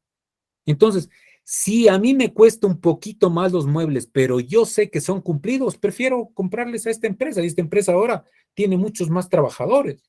Y siguen con la misma mística. Y hoy por hoy tienen una garantía por escrito. ¿Sabe qué? Yo le voy a entregar en 20 días. Y si no, le entrego en 20 días. Por día de retraso, creo que le dicen, le pago el 5% de multa de su contrato. Entonces yo, sabiendo que los van a multar, digo, no, o sea, ellos tienen que estar seguros de que van a hacer bien. Porque si no, se retrasan 10 días, es el 50% del contrato. ¿Pero por qué? Porque ellos, en su excelencia operativa, en cómo hacer las cosas, están seguros que van a poder cumplir en 20 días. Porque si no, se van con 3 contratos, están quebrados.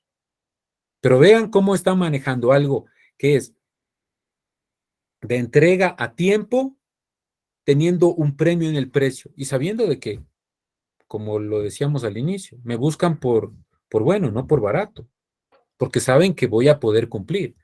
¿Y eso a qué hace? Que el constructor pueda entregar más rápido las casas, le aprueban más rápido los créditos y él pueda comenzar ya con otro proyecto, ¿sí? ¿Alguna pregunta, por favor?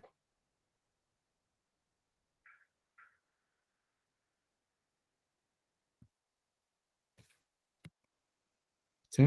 Y Diego, una consulta, una pregunta. Claro. Con esta última frase que tú mencionaste, que te busquen por bueno y no por barato, Ujú. ¿cómo cambiar la perspectiva de la gente o del cliente que en muchas ocasiones le han dado un servicio de mala calidad y obviamente barato? Y cuando tú le brindas un servicio de calidad y obviamente un costoso, ¿cuál sería la estrategia o la forma eh, de que esta persona concrete esa venta o esa transacción? Mira, básicamente es importante y lo recordamos, saber cuáles son esos factores que para mi cliente son importantes. Porque en el fondo todas las personas, absolutamente todos, queremos sacarle mayor provecho a nuestro dinero, ¿sí? Siempre queremos nosotros sacarle mayor provecho. O sea, nadie va a decir, oiga, yo quiero comprar este esfero. Y este esfero vale $1 y yo sé que en otro lugar vale $2, no lo voy a comprar en $2, salvo que sea una emergencia. Como bien cita, no me acuerdo quién, hay que darles un plus, pero un plus en función del cliente, no en función a lo que yo quiero o a lo que yo pienso, sino en función a lo que el cliente necesita, a lo que el cliente necesita. Y he ahí el reto, ¿sí? Como te digo, ahorita, en el ejemplo que te pongo, no son los muebles más baratos, pero son entrega puntual. ¿Por qué? Porque para el constructor eso es importantísimo. Que los materiales tengan garantía es importantísimo. ¿Sí?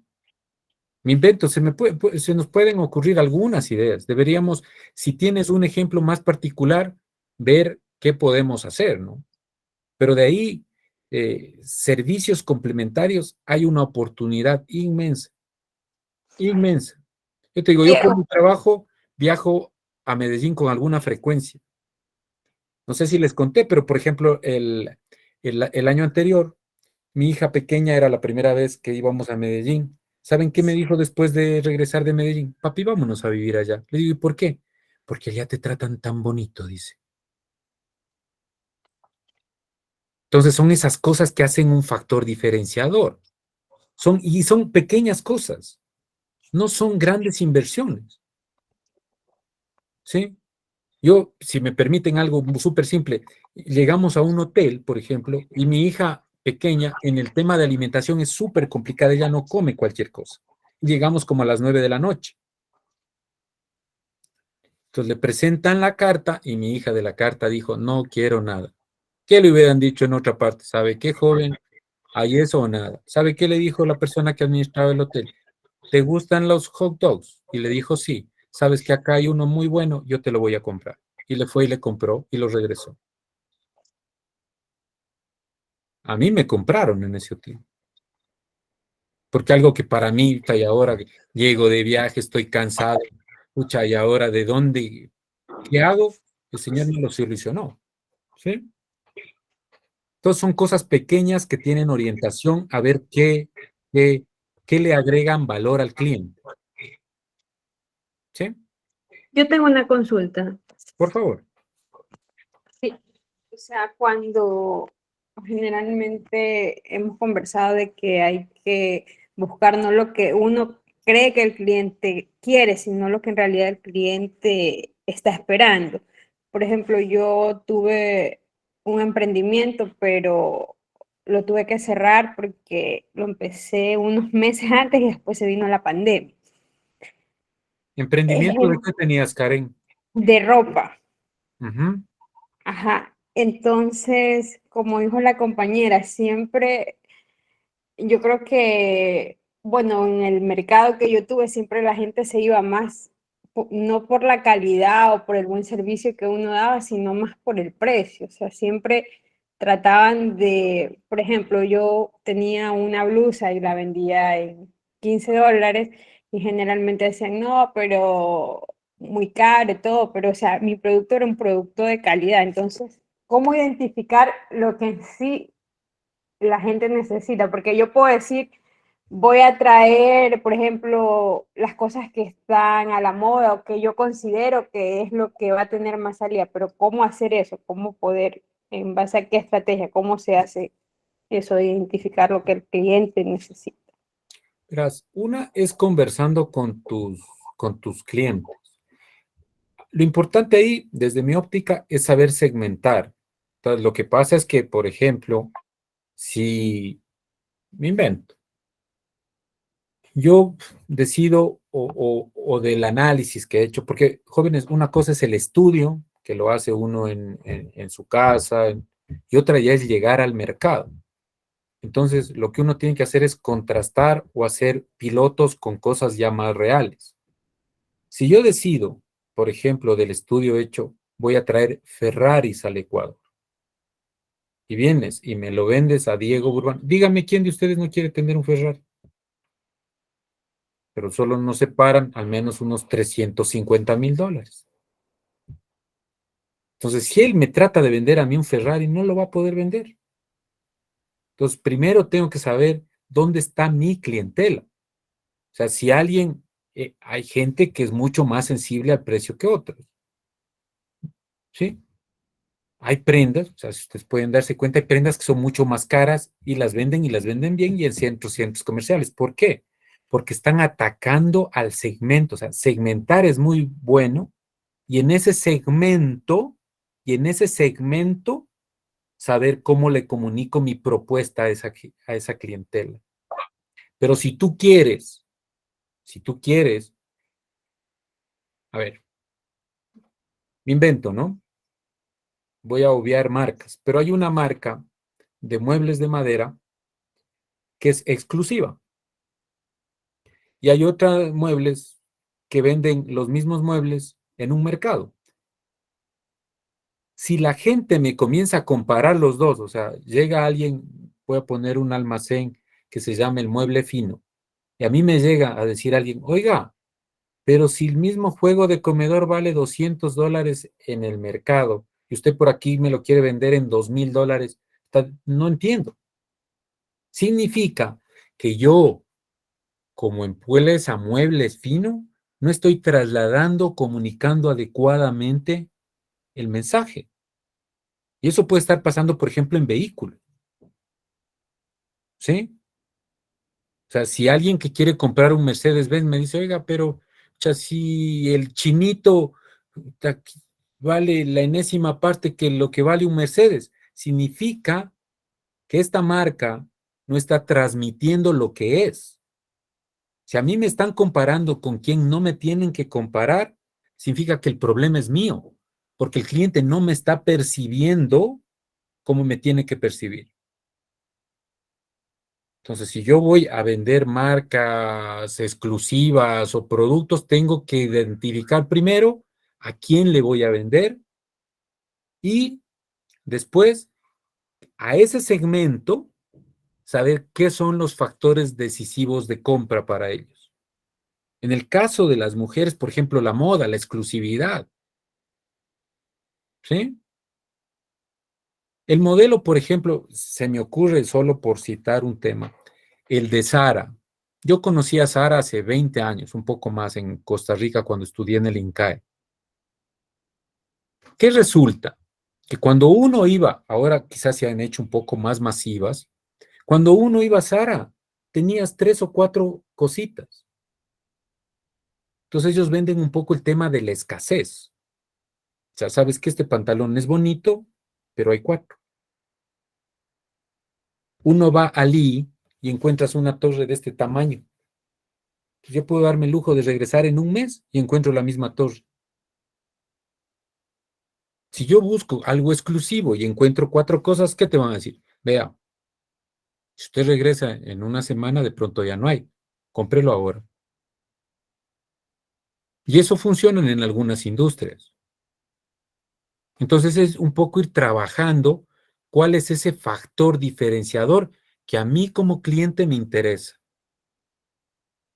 Amanda citaba, por ejemplo, en un restaurante, que voy con mi familia, que nos atiendan bien, que la comida esté rica, y esos detalles que a uno le encantan sentirse cómodo, es importantísimo. Pero ¿qué resulta? Algo que es tan importante a veces no se cumple. ¿Sí? Entonces es ir identificando, después, en el caso puntual, correr prototipos.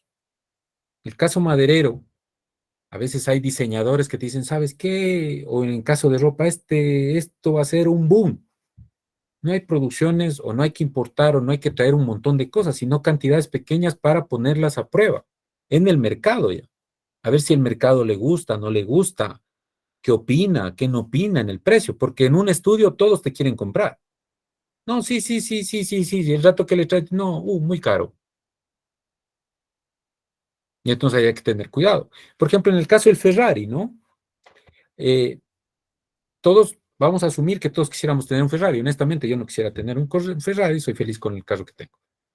Pero vamos a decir que a mí me dicen vale 350,000, no, vaya nomás. Pero si me dijeran por ahí, ¿sabe qué, Diego? Tiene que pagar 200 o $300 mensuales de aquí hasta cuando me devuelve el carro y alguna cosa, o 5,000, o el valor que sea, que yo lo pueda pagar, posiblemente lo acepte. Por ejemplo, la Toyota ya está haciendo eso. con algunos modelos. ¿Se sabe qué? Ya no lo compra el carro. Es un leasing. Y eso en Estados Unidos hay. Saben que el carro nunca va a ser de ellos, pero estás en un Ferrari. Y estás pagando el valor que sea, pero estás en un Ferrari. O estás en un BM. ¿Y qué pasa? Al año te lo cambian por un nuevo. Y al año te lo cambian por un nuevo. Y te lo cambian por un nuevo. ¿Por qué? Porque ese segmento de mercado está dispuesto a hacer eso. ¿Sí? Lo habíamos visto en la clase anterior. Es porque deciden y ahí piensan que le están sacando mayor provecho a su dinero. Igual que el que compra un Rolex. Él te dice, solo te costó $5,000. Él está convencido que es un buen negocio. Posiblemente nosotros digamos, no, yo no pagaría nunca 5,000 por un reloj. Sí, hay gente que paga mucho más. Porque hay siempre ese intercambio. O sea, esa persona está convencida de que eso vale más. El rato que dice, no, esto está muy caro, significa que la empresa no está transmitiendo correctamente su propuesta de valor o le está tratando de vender a quien no le interesa. ¿Sí? No sé si contesté tu pregunta, Karen. Sí, gracias. Ujú. Profesor, buenas tardes. Buenos días. También quería aportar algo con lo que dijo la compañera. Le saluda Berenice Barcos. También esto implica en un estudio a quién va dirigido tu producto, porque puede que tú le estés ofreciendo a una persona que no tenga muy buenos ingresos. Ejemplo, yo soy de las personas que sí me gusta pagar un poquito más porque yo sé que la ropa me va a durar y también porque mis ingresos me los permiten. Tú le puedes estar ofreciendo a una persona que quizás ella prefiere comprar una promoción 2x5. ¿Por qué? Porque es su ingreso, es lo que la persona puede pagar y está dispuesta. Eso también es un factor que influye bastante. Sí, por ejemplo, ya que topas tú el tema de promociones, nos estamos desviando un poco, pero me parece que es muy importante lo que consultan o lo que comentan.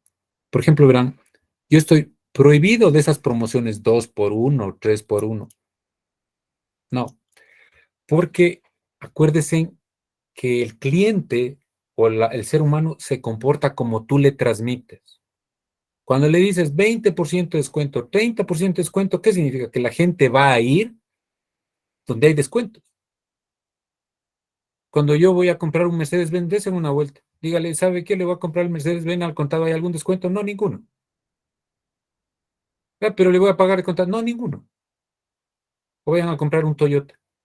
Máximo 1 o 2% de descuento. Entonces el mensaje es claro al mi cliente. Entonces cuando uno comienza a dar descuentos es un tema medio complicado.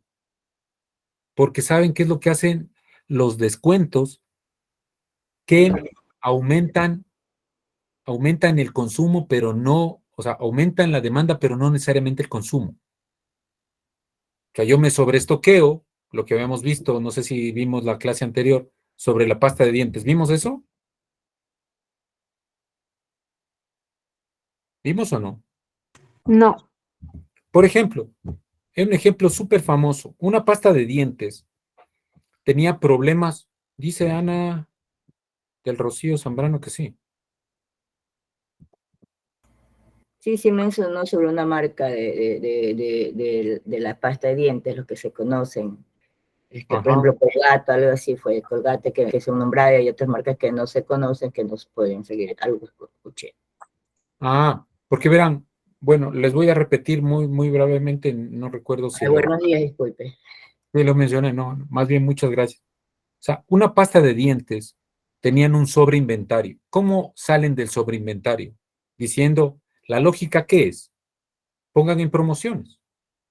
Pues 2x1, 3x1. Entonces salen a publicitar el 2 o 3x1.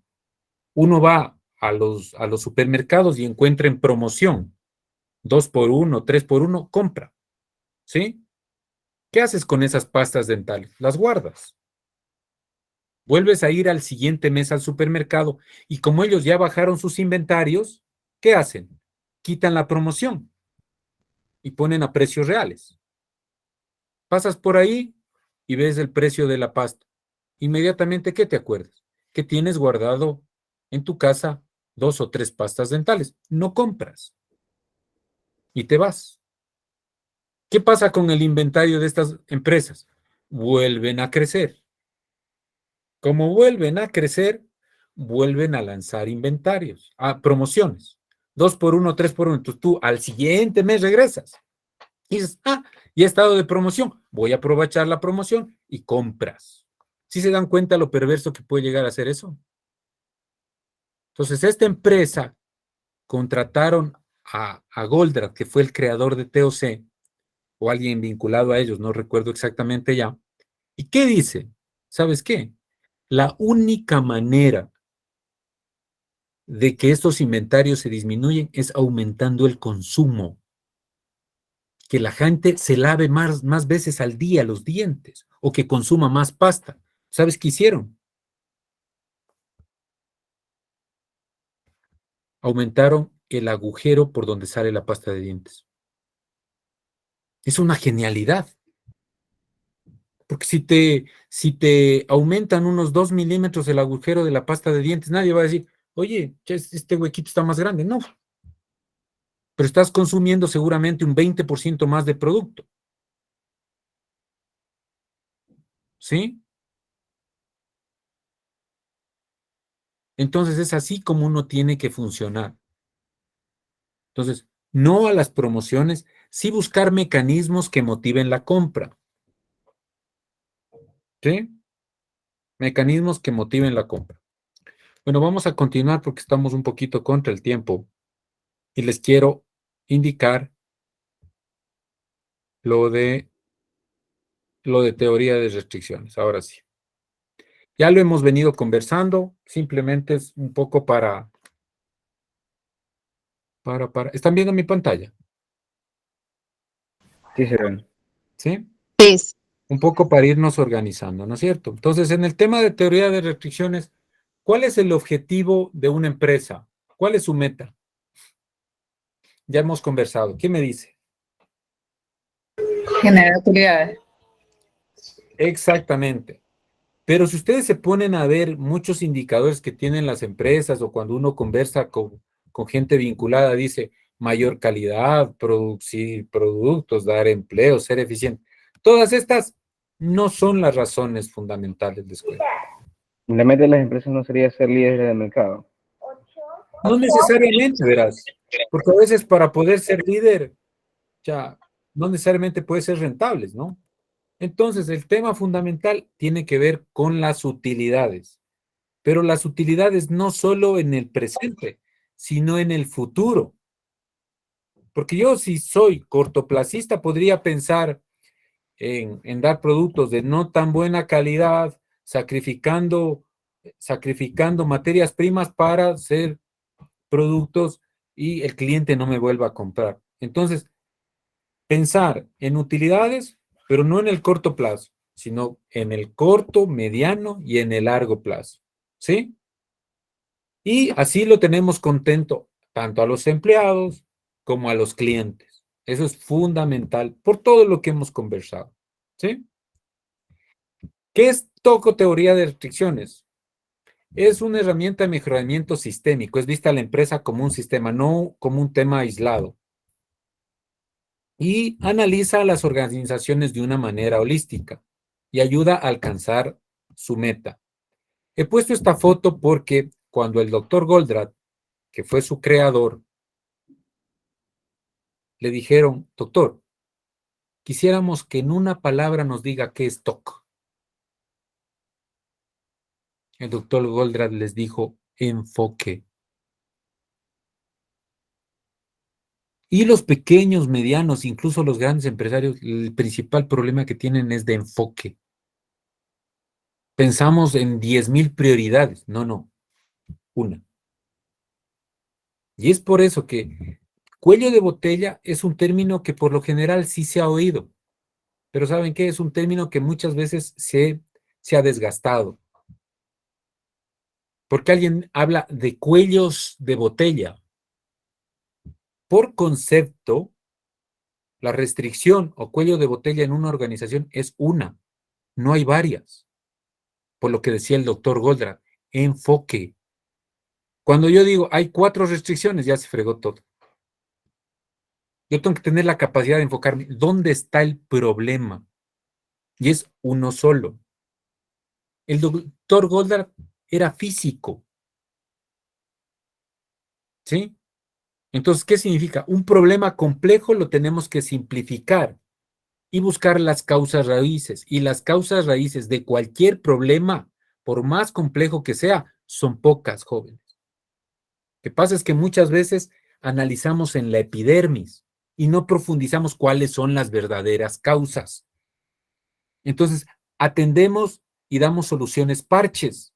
Y esas soluciones parches hacen que uno se desgaste porque el problema fundamental, estábamos hablando de los inventarios de la pasta de dientes. Ellos pensaron que el problema era ¿qué? El sobreinventario. No. ¿Cuál era el problema? Que el consumidor no tenía que estar consumiendo lo que yo quiero o pensaría que debe consumir. ¿Sí se dan cuenta que la solución es diferente?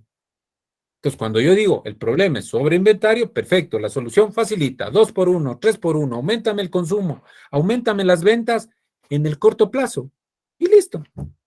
Y como la gente no consume más, vuelvo a tener el problema, entonces no lo estoy analizando adecuadamente. Entonces, TOC tiene que tener la capacidad de enfoque. Entonces, uno tiene que tener la capacidad de enfocarse, y es ahí uno de los principios fundamentales de esta herramienta. ¿Sí? ¿Alguna pregunta, por favor? Comentario. ¿Están viendo mi pantalla? No. No, ahorita no. Perfecto, ¿sí?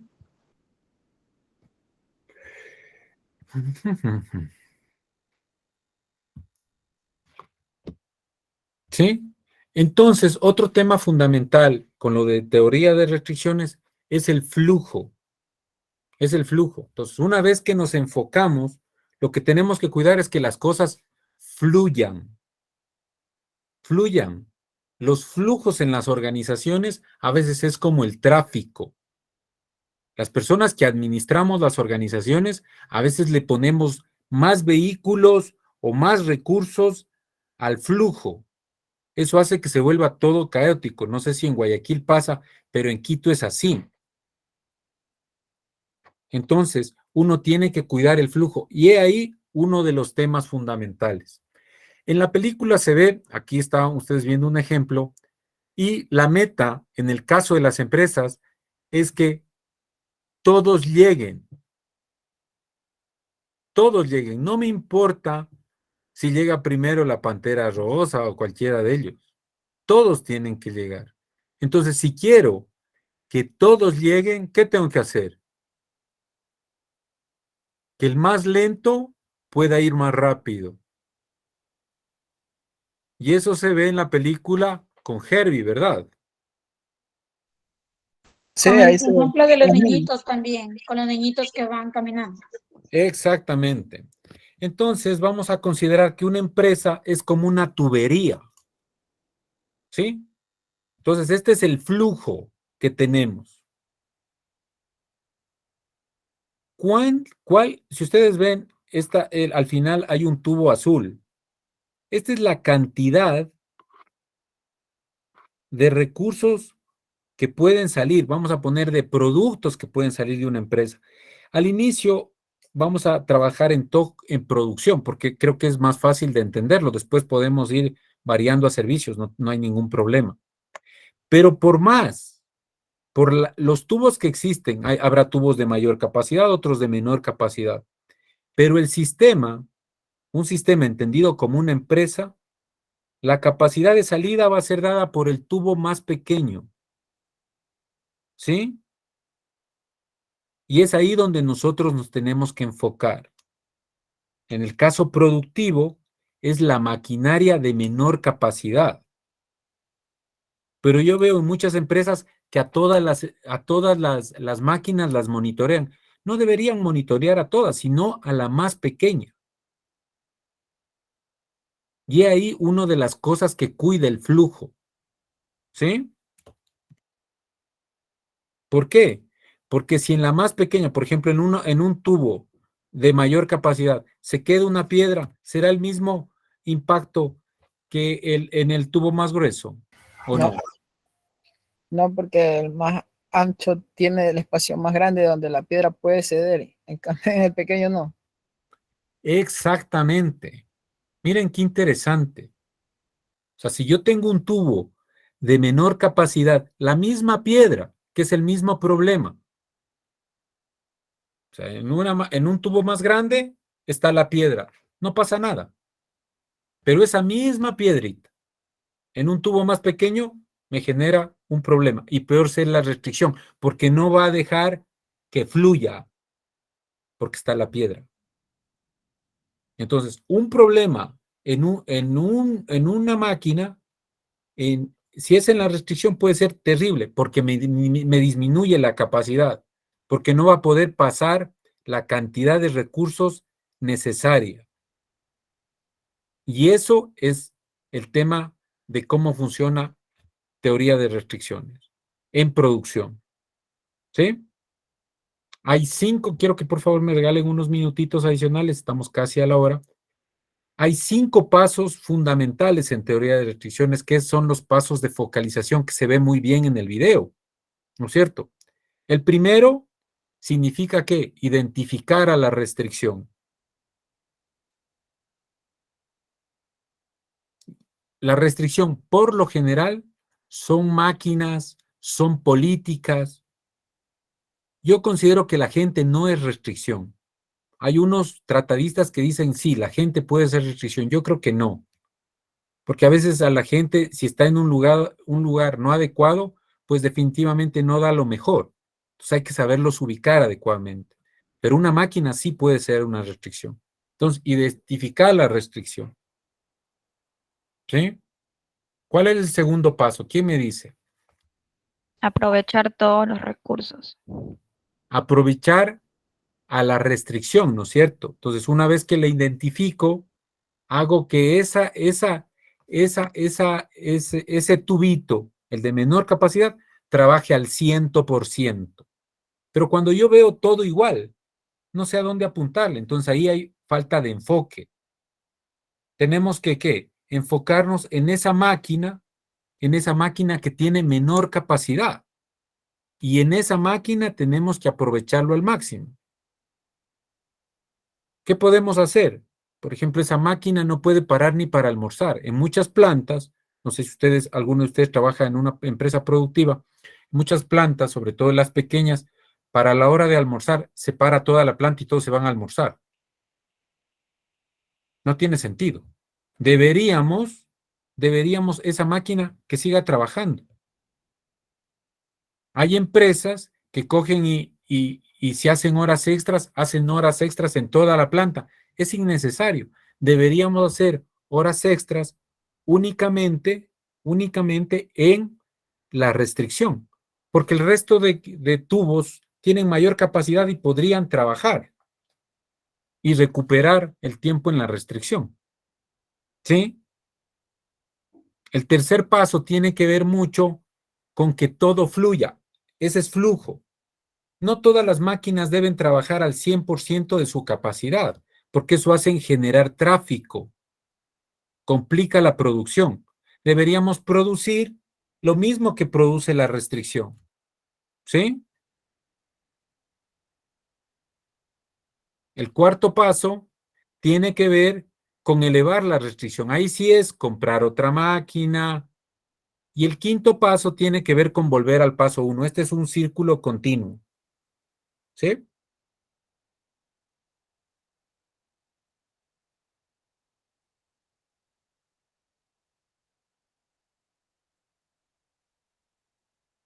Por ejemplo, ¿están viendo mi pantalla? No se ven. No se ve. Pregunta de examen. Pregunta de examen. Aquí les voy a tomar una pregunta de examen. Vamos a asumir de que esta es una empresa. ¿Sí? Entonces aquí tenemos en un extremo la materia prima y al final producto terminado. La máquina, la número 1 hace 10, la número 2 hace 8, la número 3 hace 8, la número 4 hace 5 y la número 5 hace 7. ¿Cuántas unidades puedo producir? Vamos a asumir en un día. Esto es producción de un día. La capacidad por día de estas máquinas. ¿Cuántas unidades podemos producir, jóvenes? ¿Quién me dice? 7. 7. Perfecto. 5. 5. Perfecto. ¿Alguien más tiene otro valor?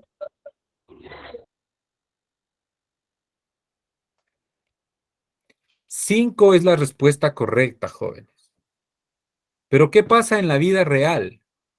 Hacemos que la máquina que hace 10 produzca 10, la de 8 haga 8, la otra que haga 8, la otra que haga 5 y la otra incluso que haga 7 es muy difícil. ¿Qué es lo que nosotros debemos hacer aplicando teoría de restricciones? Que la que tiene capacidad para 10 haga 5. ¿Para qué hace más? Porque lo que hace aquí es generar más inventario en proceso. Eso se llaman eficiencias locales. Entonces, cuando una planta tú la revisas y vas a su proceso productivo y ves un montón de inventario en proceso, significa que la que hace 10 hace 10, la de 8 hace 8 y estamos asumiendo que son solo 5 máquinas. Cuando uno va a una planta que tiene eficiencias locales, ves productos en proceso por todos lados. ¿Por qué? Porque todas las máquinas están trabajando a toda su capacidad y eso no tiene sentido. Lo que tiene sentido es determinar, oye, aquí podemos hacer 5, ¿por qué hacemos 10? Deberíamos hacer 5, 5, 5 y salen 5. Entonces, ¿eso qué es lo que hace? Que haya un flujo mucho más limpio. Administrar una empresa o una planta así es súper sencillo. Y esto que yo les digo planta puede ser un departamento o lo que sea. Esto yo utilizo, por ejemplo, en los departamentos de contabilidad en el sector público. Determinar cuántos pagos podemos hacer al día. Entonces, ese es el número de pagos que se cargan al sistema, no más. Porque si le cargo más, lo que hace es que vean un montón de papeles en los escritorios, pero no necesariamente se están procesando los pagos. Se están quedando en alguna parte. ¿Por qué? Porque es como el tráfico, no sabes ni dónde está, ni cómo controlar, ¿sí? Bueno, esto es una ley de Murphy que la podemos chequear más adelante, ¿sí? Ya para concluir, por favor, les voy a proyectar el ejercicio que les mencionaba. Esperen, denme 2 segundos.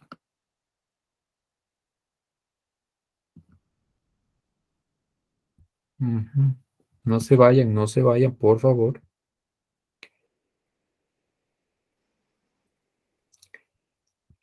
Este es el ejercicio que quisiera que le tomen una foto. ¿Está ahí el ejercicio? Sí, pero podría ocultar la partecita abajo donde dice la barra de dejar de compartir. ¿Esa? Ya. Sí, gracias. Les voy a explicar un poco. Quisiera que con su nivel de conocimiento me ayuden a resolver esto. Yo soy el gerente general de una empresa y ustedes son mis asesores. Vamos a hacer mesas y sillas. ¿Sí? Solo tenemos un proceso así de sencillo. Cortamos y armamos. Corta y arma. El precio de las mesas es 105 y el precio de la silla 100. El costo de la materia prima para hacer una silla es 45, para hacer una mesa 50. El tiempo de corte 2 minutos para la mesa, 10 minutos para la silla. El armado, 15 minutos la mesa, 10 minutos la silla. Y el tiempo total es la suma de los dos. 2 más 15, 17, 10 más 10 es 20, ¿sí?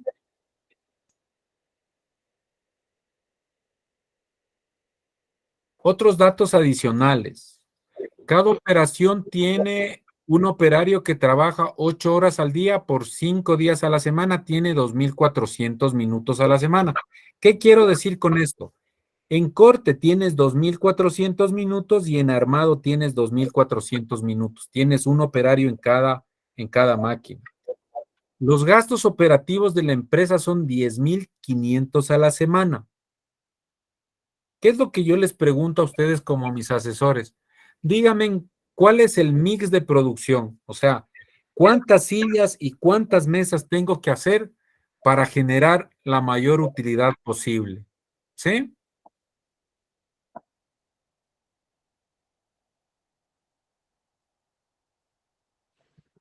Entonces, la pregunta que yo les hago, mis estimados amigos, es, oigan, ¿cuál es el mix de producción que permita maximizar las utilidades de esta empresa? ¿Sí? ¿Les falta algún otro dato?